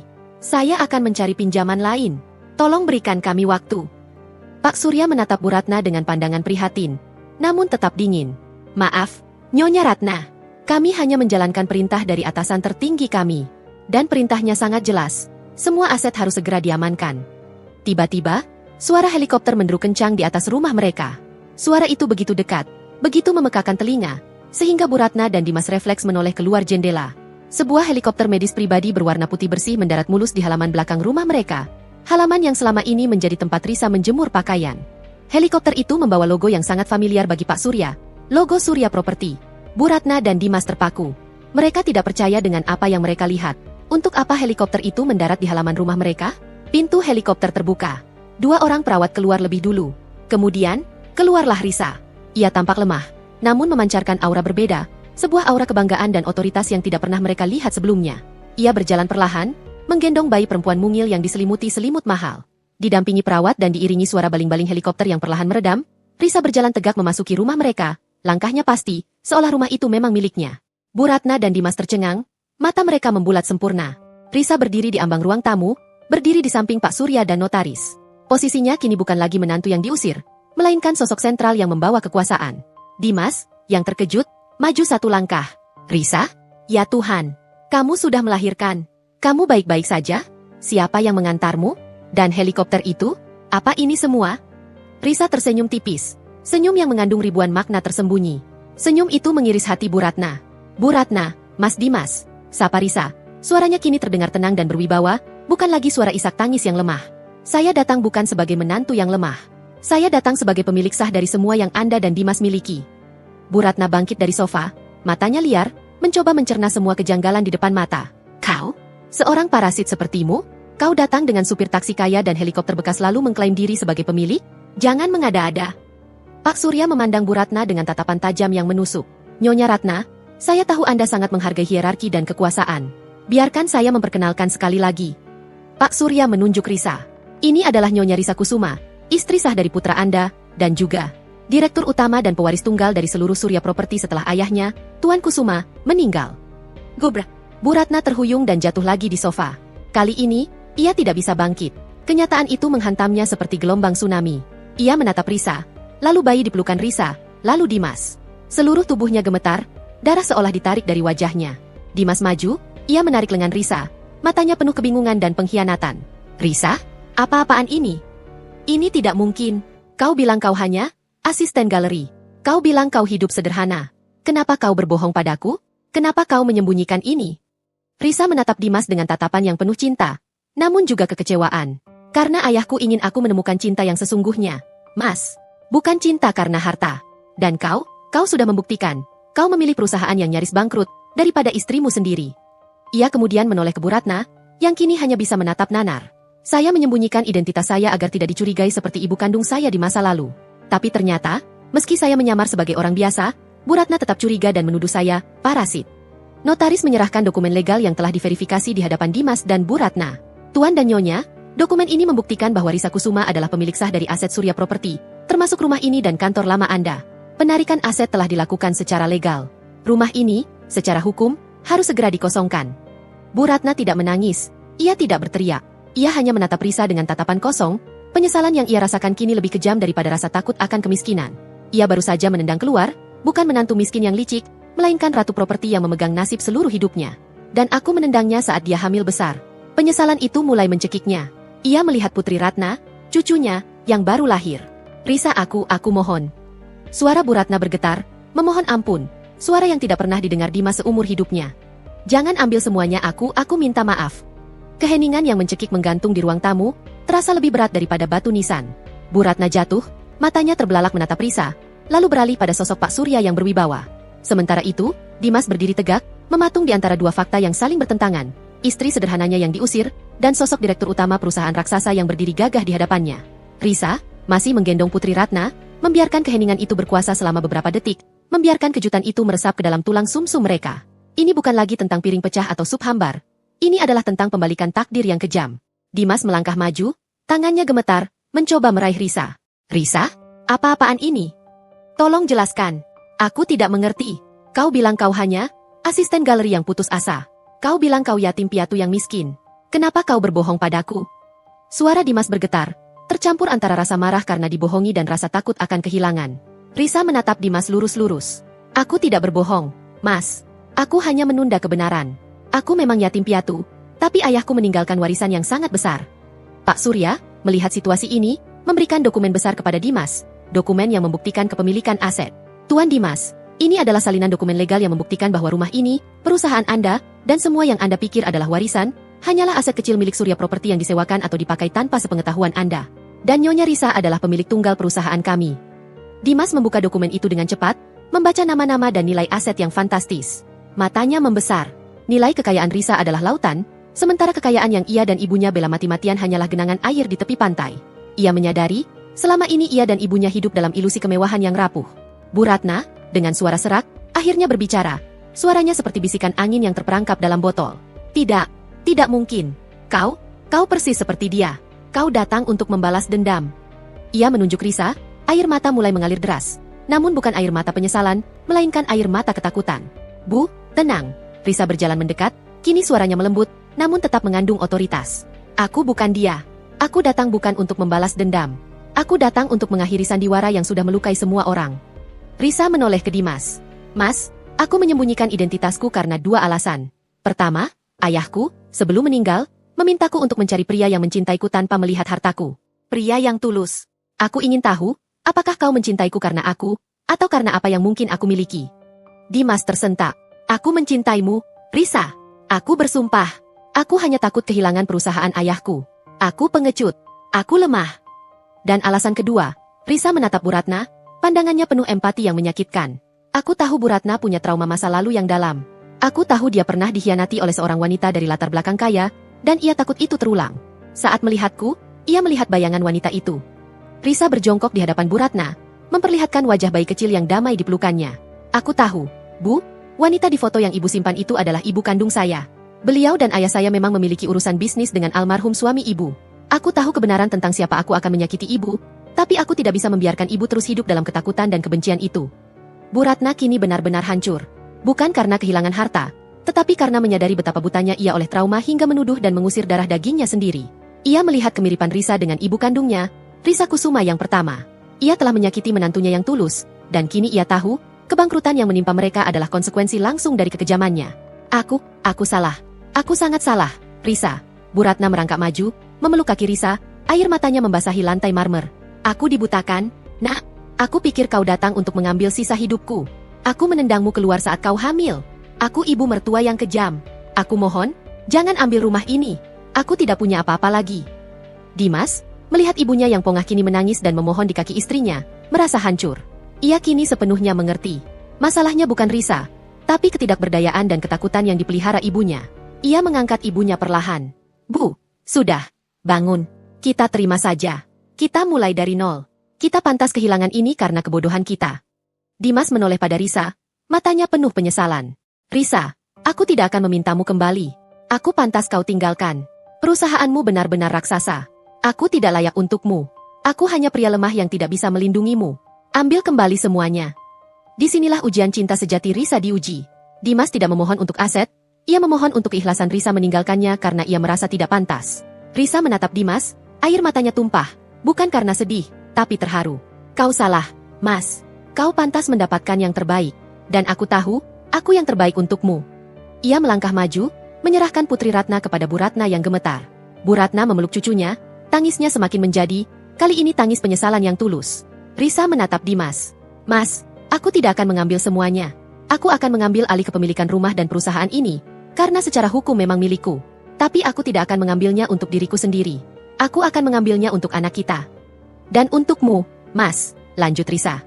Aku akan menggunakan kekuatan Surya Properti untuk menyelamatkan perusahaanmu, tapi bukan dengan uang cuma-cuma. Aku akan melakukan merger. Dimas terkejut. Merger? Ya, aku akan menguji ketulusan cintamu dan kemampuanmu, Mas. Aku memberimu kesempatan kedua, bukan sebagai suami yang lemah, tapi sebagai mitra bisnis yang kuat. Aku akan menempatkanmu di posisi yang jauh lebih tinggi di perusahaan baru ini, tapi dengan satu syarat. Dimas harus membuktikan bahwa ia bisa berdiri sendiri tanpa bayang-bayang ibunya, dan Bu Ratna harus menghormatiku sebagai direktur dan juga sebagai menantunya. Ini bukan lagi pembalasan dendam, melainkan kesempatan penebusan. Risa tidak hanya menunjukkan kekuasaannya, ia menunjukkan kebesaran hatinya. Ia memberikan Dimas kesempatan untuk menjadi pria yang ia butuhkan, pria yang berani melawan ibunya demi kebenaran, dan Bu Ratna kesempatan untuk menjadi ibu mertua yang tulus. Bu Ratna memeluk cucunya, mengangkat wajahnya, air matanya sudah berganti menjadi tatapan penuh harap. Aku akan melakukan apapun, Risa. Aku bersumpah demi cucuku. Aku akan menghormatimu. Aku akan belajar menjadi ibu mertua yang pantas. Risa tersenyum, kelegaan yang ia cari akhirnya ia temukan. Sandiwara itu telah berakhir, dan cinta sejati Risa kini terbukti jauh lebih besar dan lebih kuat daripada semua kekayaan yang ia miliki. Keheningan yang tersisa di ruang tamu perlahan digantikan oleh isak tangis Bu Ratna yang kini memeluk cucunya erat-erat. Air matanya bukan lagi air mata harga diri yang terluka, melainkan air mata penyesalan yang membakar. Risa telah berhasil membalikan keadaan, tetapi kini ia menghadapi tantangan yang jauh lebih besar, mengubah kehancuran menjadi pembangunan, dan keraguan menjadi keyakinan. Dimas melangkah mendekat, berdiri di samping Risa. Ia menatap istrinya, wanita yang baru ia ketahui sebagai pemilik sah dari seluruh dunia yang ia kenal, dengan campuran rasa takjub, malu, dan cinta yang tulus. Risa, keputusanmu untuk tidak mengambil semuanya, itu sungguh terlalu besar, bisik Dimas, suaranya dipenuhi rasa bersalah. Aku tidak tahu harus berbuat apa. Aku merasa seperti seorang badut yang dibiarkan bermain di istana orang lain. Risa menggenggam tangan Dimas. Tangan yang selalu ia cintai, terlepas dari segala kelemahannya. Mas, aku mencintai pria yang kutemui di pameran seni, pria yang tulus dan penuh mimpi, bukan pria yang bersembunyi di balik aset pinjaman. Aku tidak ingin menghukummu. Aku hanya ingin menguji seberapa kuat cinta kita. Ia menarik napas. Inilah keputusanku, Mas. Aku akan mengambil alih semua aset yang kami kelola dengan buruk, dan semua utang yang ada. Tapi aku tidak akan mengambilnya untukku. Aku akan mengambilnya untuk anak kita, sebagai jaminan masa depannya. Dan yang paling penting, aku akan mengambil alih perusahaan lamamu, menggabungkannya dengan anak perusahaan kami, dan membentuk divisi baru di bawah naungan Surya Property. Bu Ratna, yang tadinya terisak, kini mengangkat wajahnya, menatap Risa dengan tatapan penuh kebingungan. Merger? Divisi baru? Apa maksudmu, Risa? Risa menatap mertuanya, lalu kepada Dimas. Aku akan menyelamatkan perusahaan yang kalian anggap sebagai harga diri keluarga. Tapi aku akan melakukannya dengan caraku. Aku tidak akan membiarkanmu dan Dimas hidup dalam kemewahan hasil warisan palsu. Kalian harus bekerja keras untuk mendapatkan kembali martabat kalian. Ia menoleh ke Dimas, matanya memancarkan tantangan. Mas, aku akan menempatkanmu di posisi Chief Operating Officer, COO, di divisi baru ini. Ini adalah posisi yang sangat penting, penuh tanggung jawab, dan gajimu akan jauh lebih besar dari sebelumnya. Tapi ini bukan hadiah pernikahan. Ini adalah kesempatanmu untuk membuktikan bahwa kau adalah pria yang layak mendampingi Direktur Utama Surya Property. Dimas merasa seolah seluruh beban di pundaknya terangkat, namun digantikan oleh beban tanggung jawab yang jauh lebih besar. Ini adalah ujian sejati yang harus ia lewati. Aku terima, Risa, jawab Dimas tanpa ragu, suaranya tegas. Aku akan buktikan padamu, aku akan buktikan pada ibu, dan aku akan buktikan pada diriku sendiri. Aku akan bekerja keras agar kita seimbang. Aku tidak butuh hartamu. Aku hanya butuh kau dan Putri Ratna. Bu Ratna, yang masih memeluk cucunya, beranjak dari sofa. Ia berjalan perlahan ke arah Risa, kini berdiri berhadapan dengan menantunya. Ekspresinya sudah berubah total. Dari arogansi menjadi kerendahan hati. Risa, aku bahkan tidak tahu harus berkata apa. Aku sudah menendangmu keluar, aku sudah menuduhmu yang tidak-tidak, dan kau menyelamatkan kami. Kau memberiku cucu yang cantik, dan kau memberiku pelajaran berharga. Kata Bu Ratna, suaranya pecah. Aku tidak tahu bagaimana mengelola bisnis sebesar ini, Risa. Perusahaan Dimas kolaps karena aku terlalu sombong dan tidak mau mendengarkan nasihat. Aku mohon, ajarkan aku. Risa tersentuh. Ini adalah pengakuan tulus yang ia nantikan. Kita akan belajar bersama, Bu. Tapi ada satu syarat lagi. Risa memandang Dimas dan Bu Ratna bergantian. Dimas harus membuktikan bahwa ia bisa berdiri sendiri tanpa campur tangan ibu. Dan ibu harus menghormatiku sebagai direktur di kantor, dan sebagai menantu di rumah ini. Bu Ratna mengangguk cepat. Aku bersumpah, Risa. Aku akan melakukan apapun. Aku akan menghormatimu. Aku akan belajar menjadi ibu. Aku janji. Dimas maju, memeluk Risa erat-erat. Terima kasih, sayang. Terima kasih sudah memberiku kesempatan ini. Aku tidak akan menyia-nyiakannya. Risa membalas pelukan suaminya. Keputusan ini terasa benar. Ia tidak membalas dendam dengan menghancurkan mereka, melainkan membangun mereka kembali. Ia telah mengubah status quo dari hubungan mertua-menantu yang beracun menjadi kemitraan yang saling menghormati. Pak Surya, yang selama ini hanya menjadi saksi bisu, tersenyum dan maju mendekat. Nona Risa, saya bangga dengan keputusan Anda. Ini adalah solusi yang paling beretika. Saya akan segera menyiapkan semua dokumen merger dan perjanjian kerjasama. Besok, kita akan mulai bekerja di kantor baru. Risa mengangguk. Ia menyerahkan Putri Ratna kepada Dimas. Mas, jaga dia sebentar. Aku harus segera kembali ke rumah sakit untuk pemeriksaan akhir. Dimas menerima bayinya dengan hati-hati. Ia menatap wajah mungil putrinya, lalu menoleh ke Risa. Rasa cinta dan rasa terima kasihnya memancar kuat. Saat Risa berjalan keluar, diiringi Pak Surya dan notaris, Bu Ratna mendekati Dimas. Untuk pertama kalinya, ia berbicara kepada putranya tanpa nada memerintah. Dimas, ibumu benar-benar sudah dibutakan oleh ketakutan. Bisik Bu Ratna, matanya menatap cucunya. Risa, dia adalah hujan rahmat bagi kita, bukan badai. Aku hampir saja membuatmu kehilangan segalanya, bahkan anakmu. Dimas menatap ibunya, rasa dingin di hatinya perlahan mencair. Ibu sudah tahu kebenarannya. Itu yang paling penting. Sekarang kita harus bekerja keras, Bu. Kita tidak boleh membuat Risa kecewa. Sambil menggendong Putri Ratna, Dimas menatap helikopter yang membawa Risa terbang menjauh. Ia tahu, masa bulan madu mereka telah berakhir. Yang ada di depan adalah ujian sesungguhnya dari sebuah pernikahan. Ujian di mana Dimas harus membuktikan bahwa ia mencintai Risa Kusuma, bukan pewaris Surya Property. Dan Risa, ia telah melemparkan jaring kepercayaannya. Kini, bola ada di tangan Dimas dan Bu Ratna untuk menangkapnya dengan ketulusan. Keputusan Risa untuk melakukan merger dan memberi Dimas serta Bu Ratna kesempatan penebusan mengubah suasana di rumah itu secara drastis. Keangkuhan Bu Ratna telah runtuh, digantikan oleh kerendahan hati yang tulus. Dimas, yang sebelumnya hidup dalam bayang-bayang ibunya, kini berdiri di ambang babak baru, di mana ia harus mendefinisikan dirinya sendiri melalui kerja keras. Beberapa hari setelah pengungkapan dan keputusan besar itu, suasana di rumah tersebut terasa seperti ladang yang baru dibajak. Tanahnya sudah terbalik dan siap untuk ditanami harapan. Risa, meskipun masih dalam masa pemulihan pasca melahirkan, sudah kembali dari rumah sakit dan mengambil kendali, bukan hanya di rumah, tetapi juga atas nasib perusahaan yang kini berada di bawah payung besar Surya Property. Bu Ratna, yang dulunya adalah penguasa mutlak di rumah, kini berubah 180 derajat. Ia menghabiskan sebagian besar waktunya dengan Putri Ratna, cucu yang namanya ia benci namun kini ia sayangi dengan segenap jiwa.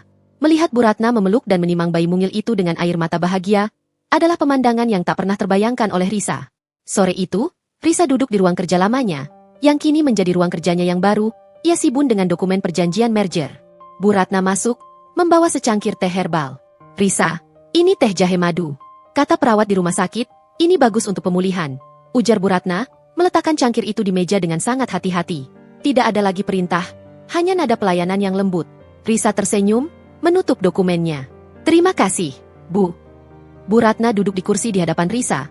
Matanya menatap dokumen-dokumen itu dengan penuh rasa ingin tahu.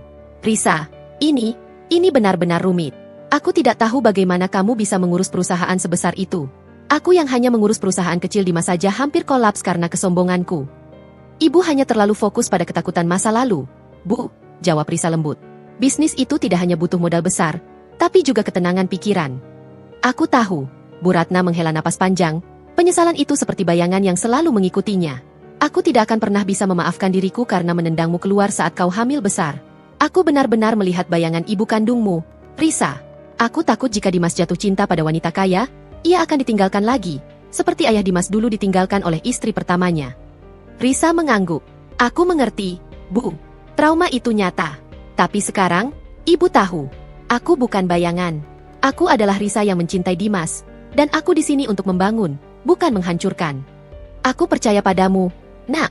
Bu Ratna menunduk. Aku sudah bicara dengan Dimas. Dia bekerja mati-matian. Dia bahkan tidak pulang makan siang. Dia sangat ingin membuktikan dirinya padamu. Itu bagus, Bu. Risa membalas. Aku tidak mau Dimas merasa aku memberinya posisi karena kasihan. Aku ingin Dimas bangkit karena kemampuannya. Dia punya potensi. Hanya saja selama ini terhalang oleh rasa takutmu dan rasa tak percaya dirinya. Di kantor baru yang telah dirombak total dan diberi nama Divisi Restrukturisasi Properti di bawah Surya Property, Dimas sedang tenggelam dalam lautan dokumen. Meja kerjanya kini bersih. Tidak ada lagi tumpukan kertas utang, melainkan rencana strategis untuk proyek-proyek besar. Posisinya sebagai CEO sangat menuntut. Dimas tidak lagi merasa tertekan, melainkan tertantang. Ia tahu, setiap tetes keringatnya kini bukan hanya untuk perusahaan, tetapi untuk memenangkan kembali martabatnya dan cinta istrinya. Ia menelepon Risa di sela-sela kesibukannya. "Halo, sayang? Maaf, aku baru bisa telepon. Ini gila.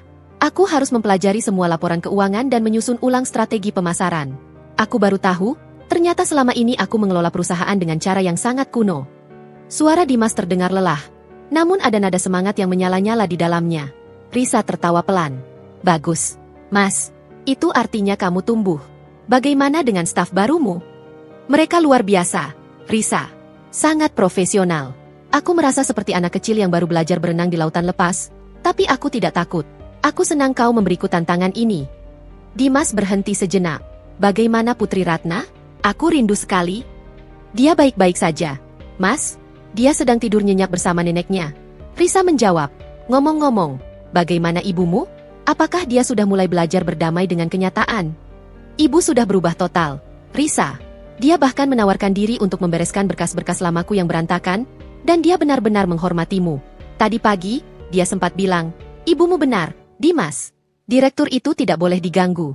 Kita harus mendukungnya.' Aku tidak pernah mendengar ibu bicara seperti itu sebelumnya." Risa tersenyum. "Itu adalah kemenangan emosional yang jauh lebih berharga daripada seluruh aset Surya Property." "Itu bagus, Mas. Itu artinya, kita berhasil," kata Risa. "Sekarang, fokus pada pekerjaanmu. Aku ingin melihatmu sukses, bukan karena aku memberimu posisi, tapi karena kau memang pantas mendapatkannya." Dimas merasa terharu.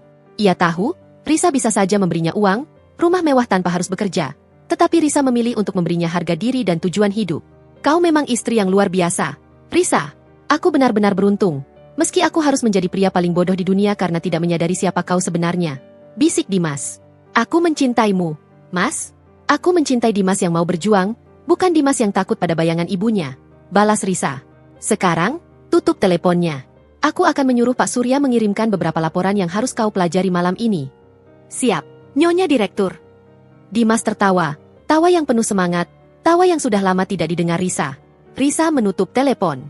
Ia menoleh ke arah Bu Ratna yang sedang duduk di sofa ruang tamu sambil menimang cucunya. Bu Ratna, yang dulunya adalah mertua kejam, kini adalah seorang nenek yang penuh kasih sayang. Ia melihat Risa. "Risa, istirahatlah. Biar ibu yang menjaga Putri Ratna. Kau pasti lelah. Semalam, ibu sempat menangis melihat video persalinanmu. Aku menyesal sekali tidak ada di sana," kata Bu Ratna, matanya berkaca-kaca. "Semua sudah berlalu, Bu." Risa mendekat, mencium pipi Bu Ratna. "Kita sudah jadi keluarga yang utuh, yang dibangun di atas kejujuran dan saling menghormati. Itu lebih berharga dari segalanya." Hubungan mereka tidak lagi dilandasi rasa takut dan kecurigaan. Risa adalah pemimpin di kantor dan di rumah, dan Bu Ratna, ia adalah penjaga hati dan kehangatan keluarga. Mereka telah menemukan kesetaraan yang sesungguhnya, kesetaraan yang lahir dari kehancuran dan penyesalan yang mendalam. Waktu bergerak seperti air yang mengalir di sungai, perlahan namun pasti mengubah setiap tepian yang dilewatinya. Kini, genap 1 tahun sejak Risa kembali ke rumah itu, bukan sebagai menantu yang diusir, melainkan sebagai direktur utama Surya Property yang membawa kesempatan penebusan. Rumah tangga mereka telah mengalami metamorfosis total. Fondasi yang dulunya rapuh kini tegak berdiri di atas pilar kejujuran, kerja keras, dan rasa hormat yang mendalam. Di kantor, Dimas telah membuktikan dirinya sebagai Chief Operating Officer, COO, yang brilian. Ia tidak lagi mengandalkan koneksi lama atau rasa kasihan. Di bawah bimbingan Risa dan dengan suntikan dana serta manajemen yang profesional dari Surya Property, divisi restrukturisasi properti yang dipimpinnya berhasil menyelesaikan proyek-proyek mangkrak dan memenangkan tender besar. Dimas tidak hanya mendapatkan kembali harga dirinya, ia juga mendapatkan identitas baru sebagai pengusaha yang kompeten. Sore itu, kantor Dimas dipenuhi cahaya matahari yang hangat, jauh berbeda dari aura suram kantor lamanya. Ia sedang menelepon Risa, yang berada di kantor pusat Surya Property untuk rapat dewan direksi. "Sayang, laporanku tentang proyek pembangunan resort di Bali sudah kuserahkan ke Pak Surya. Menurutmu, apakah ini terlalu ambisius?" tanya Dimas. Suaranya dipenuhi antusiasme, jauh dari nada takut yang dulu selalu ia gunakan saat bicara tentang bisnis. "Ambisinya bagus, Mas. Itu artinya kamu sudah melompat dari kolam ikan ke lautan," jawab Risa, tawa ringannya terdengar dari seberang telepon. "Tapi ingat, due diligence harus matang. Jangan sampai kita mengulang kesalahan masa lalu. Aku percaya padamu. Aku akan membacanya malam ini dan kita bahas saat dinner." "Siap, Nyonya Direktur. Kau tahu, setiap kali aku melihat logo Surya Property di kantor ini, aku selalu teringat betapa bodohnya aku dulu." Dimas mengakui, kejujurannya terasa menenangkan. Masa lalu adalah pelajaran, Mas. Fokus pada hari ini, kata Risa. Sekarang, tutup teleponnya. Aku harus kembali rapat. Ingat, jemput aku pukul 7. Dan tolong, bawa kruasan almond dari toko langgananku. Siap, bos. Dimas tertawa, kemudian menutup teleponnya. Ia bersandar di kursinya, memandang foto Risa dan Putri Ratna yang terpajang di mejanya. Putri Ratna kini sudah bisa merangkak cepat dan mengeluarkan celotehan yang lucu, menjadi pusat gravitasi kebahagiaan di rumah mereka. Di rumah, atmosfer yang dulunya sedingin kulkas kini terasa seperti perapian di musim dingin. Bu Ratna, yang Risa panggil dengan sebutan ibu, kini menghabiskan waktunya sebagai manajer rumah tangga tidak resmi sekaligus nenek siaga.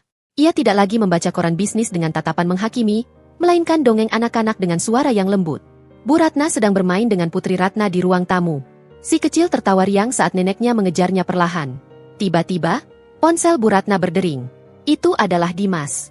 Halo, Dimas? Kenapa kau telepon? Kau lupa bawa briefcase? Tanya Bu Ratna.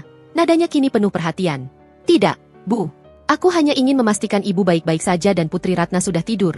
Jawab Dimas. Aku pulang terlambat malam ini. Kami akan makan malam di luar. Tentu, Nak. Kalian berdua pantas mendapatkan waktu berkualitas. Ibu akan menjaga Putri. Kalian tidak perlu khawatir. Bu Ratna menjawab tulus. Bu Ratna menghela napas lega setelah menutup telepon. Ia menoleh ke arah Putri Ratna, memeluknya erat. Lihat, sayang. Ayahmu sudah menjadi pria yang mandiri, dan ibumu adalah wanita terhebat di dunia. Nenek yang membuat ayahmu dan ibumu berantem dulu. Nenek yang kejam. Tiba-tiba, suara bel rumah berbunyi. Bu Ratna mengerutkan kening. Siapa yang datang? Ia membuka pintu, dan di ambang pintu berdiri Vina, wanita yang dulu akan dinikahi Dimas demi menyelamatkan perusahaan. Vina tampak elegan, tetapi raut wajahnya menunjukkan kecanggungan. Tante Ratna? Saya. Vina. Maaf mengganggu, ujar Vina, suaranya ragu-ragu. Bu Ratna, yang sudah berubah, tidak lagi memasang wajah arogansi. Ia justru tersenyum tenang. Oh, Vina. Silakan masuk. Ada perlu apa? Vina masuk dengan canggung, matanya menyapu seisi rumah yang terlihat jauh lebih terawat dan hangat. Saya datang untuk mengucapkan selamat atas kesuksesan divisi Dimas. Saya membaca berita tentang proyek Bali itu. Luar biasa. Dan saya dengar, ia diangkat menjadi CEO di Surya Property. Iya, berkat Risa. Menantu saya, kata Bu Ratna bangga, suaranya penuh ketulusan. Vina terkejut mendengar Bu Ratna menyebut nama Risa dengan nada bangga. Saya dengar, Tante sempat ingin menjodohkan saya dengan Dimas dulu. Bu Ratna tertawa pelan, tawa yang penuh penyesalan. Benar, Nak. Aku dulu adalah wanita tua yang sombong dan bodoh. Aku dibutakan oleh ketakutan kehilangan harta dan reputasi. Aku tidak tahu bahwa berlian yang kucari di tumpukan sampah ternyata adalah berlian terbesar yang sudah ada di rumahku. Vina mengangguk, terkesan dengan kejujuran Bu Ratna. Saya mengerti. Saya juga ikut senang untuk Dimas. Dia pria yang baik. Risa adalah wanita yang luar biasa. Vina, Bu Ratna melanjutkan, matanya berbinar. Dia tidak hanya menyelamatkan anakku dari kebangkrutan, dia menyelamatkan aku dari kesombonganku sendiri. Dia memberiku kesempatan kedua. Dia tidak membalas dendam, dia membangun kami kembali. Dia adalah direktur utama Surya Property yang hebat, dan juga istri yang hebat. Bu Ratna berjalan ke box bayi dan mengangkat Putri Ratna. Lihat, ini cucuku. Namanya Putri Ratna. Bukankah dia cantik? Vina tersenyum. Sangat cantik, Tante. Selamat, ya. Setelah Vina pamit, Bu Ratna menutup pintu. Ia memeluk Putri Ratna erat-erat. Pertemuan singkat dengan Vina itu adalah pengingat bahwa keputusan Risa adalah yang terbaik bagi semua pihak. Malam harinya, Risa dan Dimas kembali ke rumah. Mereka tampak lelah, namun tangan mereka saling menggenggam erat, menunjukkan kekuatan ikatan yang telah teruji badai. Mereka menemukan Bu Ratna duduk di ruang tamu, menunggu dengan secangkir teh di tangan. Bagaimana dinernya? Nak? Enak? Tanya Bu Ratna. Enak, Bu. Dimas memesankan kruasan almond favoritku. Jawab Risa, mencium pipi suaminya. Dimas duduk di sofa, bersantai. Bu, besok saya akan mulai mengurus proyek Bali itu. Saya perlu beberapa hari di sana. Risa sudah setuju. Bagus. Nak, pergi dan buktikan kemampuanmu, ujar Bu Ratna bangga. Jangan khawatir di sini. Aku akan menjaga Risa dan cucuku. Bu Ratna kemudian menoleh ke Risa. Oh ya, Risa. Tadi sore Vina datang. Risa dan Dimas saling pandang, terkejut. Vina? Dia mau apa? Tanya Dimas. Dia hanya ingin mengucapkan selamat. Aku sudah bicara padanya. Bu Ratna tersenyum kecil. senyum yang menunjukkan kedewasaan. Aku bilang padanya, cinta sejati tidak diukur dari seberapa besar kekayaan yang dibawa, melainkan seberapa besar hati untuk memaafkan. Risa terharu mendengar kata-kata Bu Ratna. Ia berjalan ke arah mertuanya, memeluknya erat-erat. Pelukan yang dulu terasa mustahil kini terasa alami, penuh kehangatan dan rasa saling menghargai. Terima kasih, Bu. Terima kasih sudah menerima saya seutuhnya, bisik Risa. Tidak, Nak. Terima kasih sudah tidak membalas kejahatanku. Kau memberiku kesempatan untuk menjadi nenek yang baik, dan ibu yang lebih baik. Balas Bu Ratna, air matanya kembali menetes. Namun kali ini adalah air mata syukur. Dimas mengamati kedua wanita penting dalam hidupnya. Ia tersenyum, menyadari bahwa ia telah memenangkan hadiah terbesar. Kedamaian dalam rumah tangga yang utuh, yang ia bangun dengan tangannya sendiri. Dimas mengambil Putri Ratna dari boksnya, mendekati Risa dan ibunya. Ia memeluk Risa dan Bu Ratna, menciptakan lingkaran kehangatan yang sempurna. Baiklah, Nyonya-nyonya. Sekarang saatnya tidur, kata Dimas. Besok kita akan bangun dan bekerja keras lagi. Karena rumah ini, dan kebahagiaan kita bangun sendiri, bukan dari pinjaman siapapun. Risa mengangguk, hati nuraninya terasa bersih dan utuh. Ia telah berhasil dalam misinya. Ia telah menemukan cinta sejati, ia telah mendapatkan keluarga yang utuh, dan ia telah membuktikan bahwa kekuasaan sejati adalah kekuatan untuk memaafkan dan membangun kembali. 1 tahun telah berlalu, membawa serta panen raya dari benih yang ditanam Risa, benih kesabaran, benih pengampunan, dan benih kepercayaan. Rumah tangga Dimas dan Risa kini bukan lagi sarang intrik, melainkan mercusuar kehangatan. Hubungan profesional antara Risa sebagai Direktur Utama dan Dimas sebagai CEO Divisi Restrukturisasi Properti berjalan harmonis, didasarkan pada rasa saling menghormati atas kompetensi masing-masing. Di rumah, Bu Ratna telah sepenuhnya bertransformasi, menjabat sebagai CEO, rumah tangga dan pengawas tunggal untuk Putri Ratna. Hari itu adalah hari yang istimewa, ulang tahun pertama Putri Ratna. Risa memutuskan untuk merayakannya secara sederhana di rumah. Namun perayaan itu terasa megah karena dihadiri oleh hati yang tulus. Dimas, yang baru kembali dari perjalanan bisnisnya di Bali, tampak lebih dewasa dan berkarisma. Ia masuk ke dalam rumah, langsung mencari 2 wanita penting dalam hidupnya. Ia menemukan Risa sedang menyusun kue ulang tahun tingkat 2 di meja makan. Di dekatnya, Bu Ratna sibuk mengawasi Putri Ratna yang asyik bermain dengan mainan barunya. Assalamualaikum, sayang. Aku pulang, seru Dimas, langsung memeluk Risa dari belakang, mencium lembut puncak kepalanya. Risa berbalik, senyumnya secerah hari yang cerah. Waalaikumsalam, Mas. Selamat datang. Laporannya sudah siap? Dimas tertawa. Laporan bisa menunggu. Sekarang, aku hanya mau melapor, aku rindu istriku dan putriku setengah mati. Ia kemudian mendekati ibunya dan Putri Ratna. Bu Ratna menyerahkan Putri Ratna kepadanya. Dimas mencium putrinya dengan penuh kasih sayang. Hei, jagoan ayah. Sudah besar ya? Sekarang sudah 1 tahun. Dimas menciumi pipi putrinya. Bu Ratna tersenyum, melihat interaksi hangat antara anak dan menantunya. Kau pulang tepat waktu, Dimas. Semua sudah siap. Kue dari Risa, dan goodie bag dari ibu. Terima kasih, Bu. Ibu sudah banyak membantu, ucap Dimas tulus. Ini sudah kewajiban, Nak. Lagi pula, ibu tidak bisa jauh-jauh dari Putri Ratna. Balas Bu Ratna, matanya berbinar melihat cucunya. Saat mereka bertiga sedang berbincang santai, bel rumah berbunyi. Di depan pintu, berdiri Pak Surya, ditemani seorang pria yang sangat tua, berwibawa, namun ramah, dengan mata yang memancarkan kehangatan seorang kakek. Selamat malam, Tuan dan Nyonya Dimas. Sapa Pak Surya. Maaf kami datang tanpa pemberitahuan. Kami datang untuk mengucapkan selamat ulang tahun pada Putri Ratna. Risa bergegas menghampiri mereka. Pak Surya, selamat datang. Oh, Tuan Kusuma. Senang sekali Anda bisa datang. Risa memeluk pria tua itu dengan rasa haru. Tuan Kusuma adalah kakek Risa, ayah dari ibu Risa yang telah meninggal. Beliau adalah pendiri sejati Surya Properti dan kini menjabat sebagai Dewan Pengawas. Ia jarang muncul karena kondisi kesehatan. Putriku, Risa, kata Tuan Kusuma, suaranya lemah namun penuh kasih. Cucuku ulang tahun, mana mungkin kakek tidak datang? Dimas dan Bu Ratna terkejut, namun segera maju menyambut. Mereka menyalami Tuan Kusuma dengan penuh rasa hormat. Selamat datang, Tuan Kusuma, ujar Dimas. Silakan masuk, Tuan. Ini kehormatan bagi kami. Tambah Bu Ratna, nada suaranya sangat sopan. Tuan Kusuma tersenyum. Ia menatap Bu Ratna lekat-lekat. Ratna, lama tidak bertemu. Kau tampak lebih tenang dan bahagia sekarang. Bu Ratna tertegun. Wajahnya memerah karena malu sekaligus terharu. Terima kasih, Tuan. Itu semua berkat Risa. Dia telah membuka mataku. Tuan Kusuma tersenyum, menatap Risa dengan bangga. Aku tahu Risa akan melakukan hal yang benar. Ia adalah cahaya yang kami titipkan. Mereka berkumpul di ruang tamu yang dihiasi balon-balon sederhana. Setelah meniup lilin dan menyanyikan lagu, Tuan Kusuma meminta Dimas dan Bu Ratna duduk di hadapannya. Dimas, Risa sudah menceritakan semuanya. Tentang pengusiran, tentang kebohongan, dan tentang penebusan, ujar Tuan Kusuma, nadanya serius. Aku tahu kau sudah bekerja keras selama setahun ini. Pak Surya melaporkan, divisimu menghasilkan keuntungan yang luar biasa. Kau telah membuktikan dirimu. Dimas mengangguk, hatinya berdebar. Terima kasih atas kesempatan ini, Tuan. Tidak perlu berterima kasih padaku. Berterima kasihlah pada Risa. Dia yang membelamu. Tuan Kusuma tersenyum lembut. Aku datang ke sini bukan hanya untuk merayakan, tetapi untuk mengumumkan sesuatu. Risa sudah setuju. Tuan Kusuma menoleh ke Pak Surya, yang kemudian menyerahkan sebuah dokumen legal baru kepada Dimas. Mulai hari ini, Dimas, kamu tidak lagi menjabat sebagai CEO Divisi Restrukturisasi Properti. Dimas dan Bu Ratna terkejut.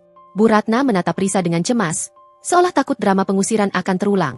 Namun, Tuan Kusuma melanjutkan, nadanya kini penuh kehormatan. Kamu akan menjabat sebagai Direktur Utama penuh untuk sebuah anak perusahaan baru Surya Properti yang berdiri sendiri. Ini adalah perusahaan yang sepenuhnya independen. Kau akan memimpinnya. Dan 51% saham perusahaan itu akan dialihkan atas namamu, Dimas, sebagai hadiah ulang tahun dari Risa untukmu. Keheningan yang lebih dalam dari sebelumnya kembali melanda. Dimas menatap dokumen itu, matanya berkaca-kaca. Ia tidak bisa berkata-kata. Ini adalah warisan sejati yang ia dapatkan dari kerja keras, bukan dari warisan palsu masa lalu. Risa tersenyum, matanya memancarkan cinta yang tak terhingga. Aku percaya padamu, Mas. Dan aku ingin kau tahu, aku tidak mencintaimu karena kamu adalah CEO-ku. Aku mencintaimu karena kau adalah Dimas yang tangguh dan jujur. Bu Ratna menangis terharu. Ia berjalan ke arah Risa, memeluknya dengan erat. Risa, kau benar-benar malaikat. Kau memberinya semuanya. Bukan aku yang memberi semuanya, Bu. Dimas yang mendapatkannya dengan keringatnya sendiri. Koreksi Risa, namun ia membalas pelukan itu. Dimas, yang sudah menahan tangis, akhirnya memeluk Risa. Aku tidak tahu bagaimana membalas kebaikanmu. Sayang, kau memberiku hidup yang baru. Kau memberiku martabat yang baru. Kau balas dengan mencintaiku dan Putri Ratna. Mas, bisik Risa. Tuan Kusuma, menyaksikan pemandangan itu, tersenyum dan berkata kepada Bu Ratna. Lihat, Ratna.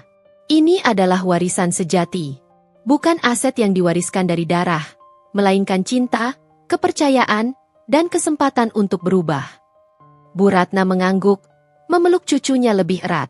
Ia akhirnya mengerti bahwa kekayaan terbesar bukanlah apa yang tersimpan di brankas, melainkan kedamaian dan keutuhan keluarga yang hampir ia hancurkan. Perayaan berlanjut, dipenuhi tawa dan cerita. Malam itu, Risa melihat suaminya berdiri tegak, mandiri, dan mencintainya tanpa syarat. Ia melihat Bu Ratna tersenyum bahagia, membebaskan diri dari belenggu trauma masa lalu. Risa telah menyelesaikan misinya. Ia tidak hanya menemukan cinta sejati, ia juga menyembuhkan luka lama. Kisah ini berakhir bukan dengan perpisahan yang kejam, melainkan dengan persatuan yang kuat, sebuah bukti bahwa di balik setiap konflik keluarga yang keras, selalu ada jalan menuju penebusan dan cinta yang tulus. Warisan sejati keluarga mereka kini adalah kebahagiaan yang mereka bangun sendiri, sepotong demi sepotong. Selesai.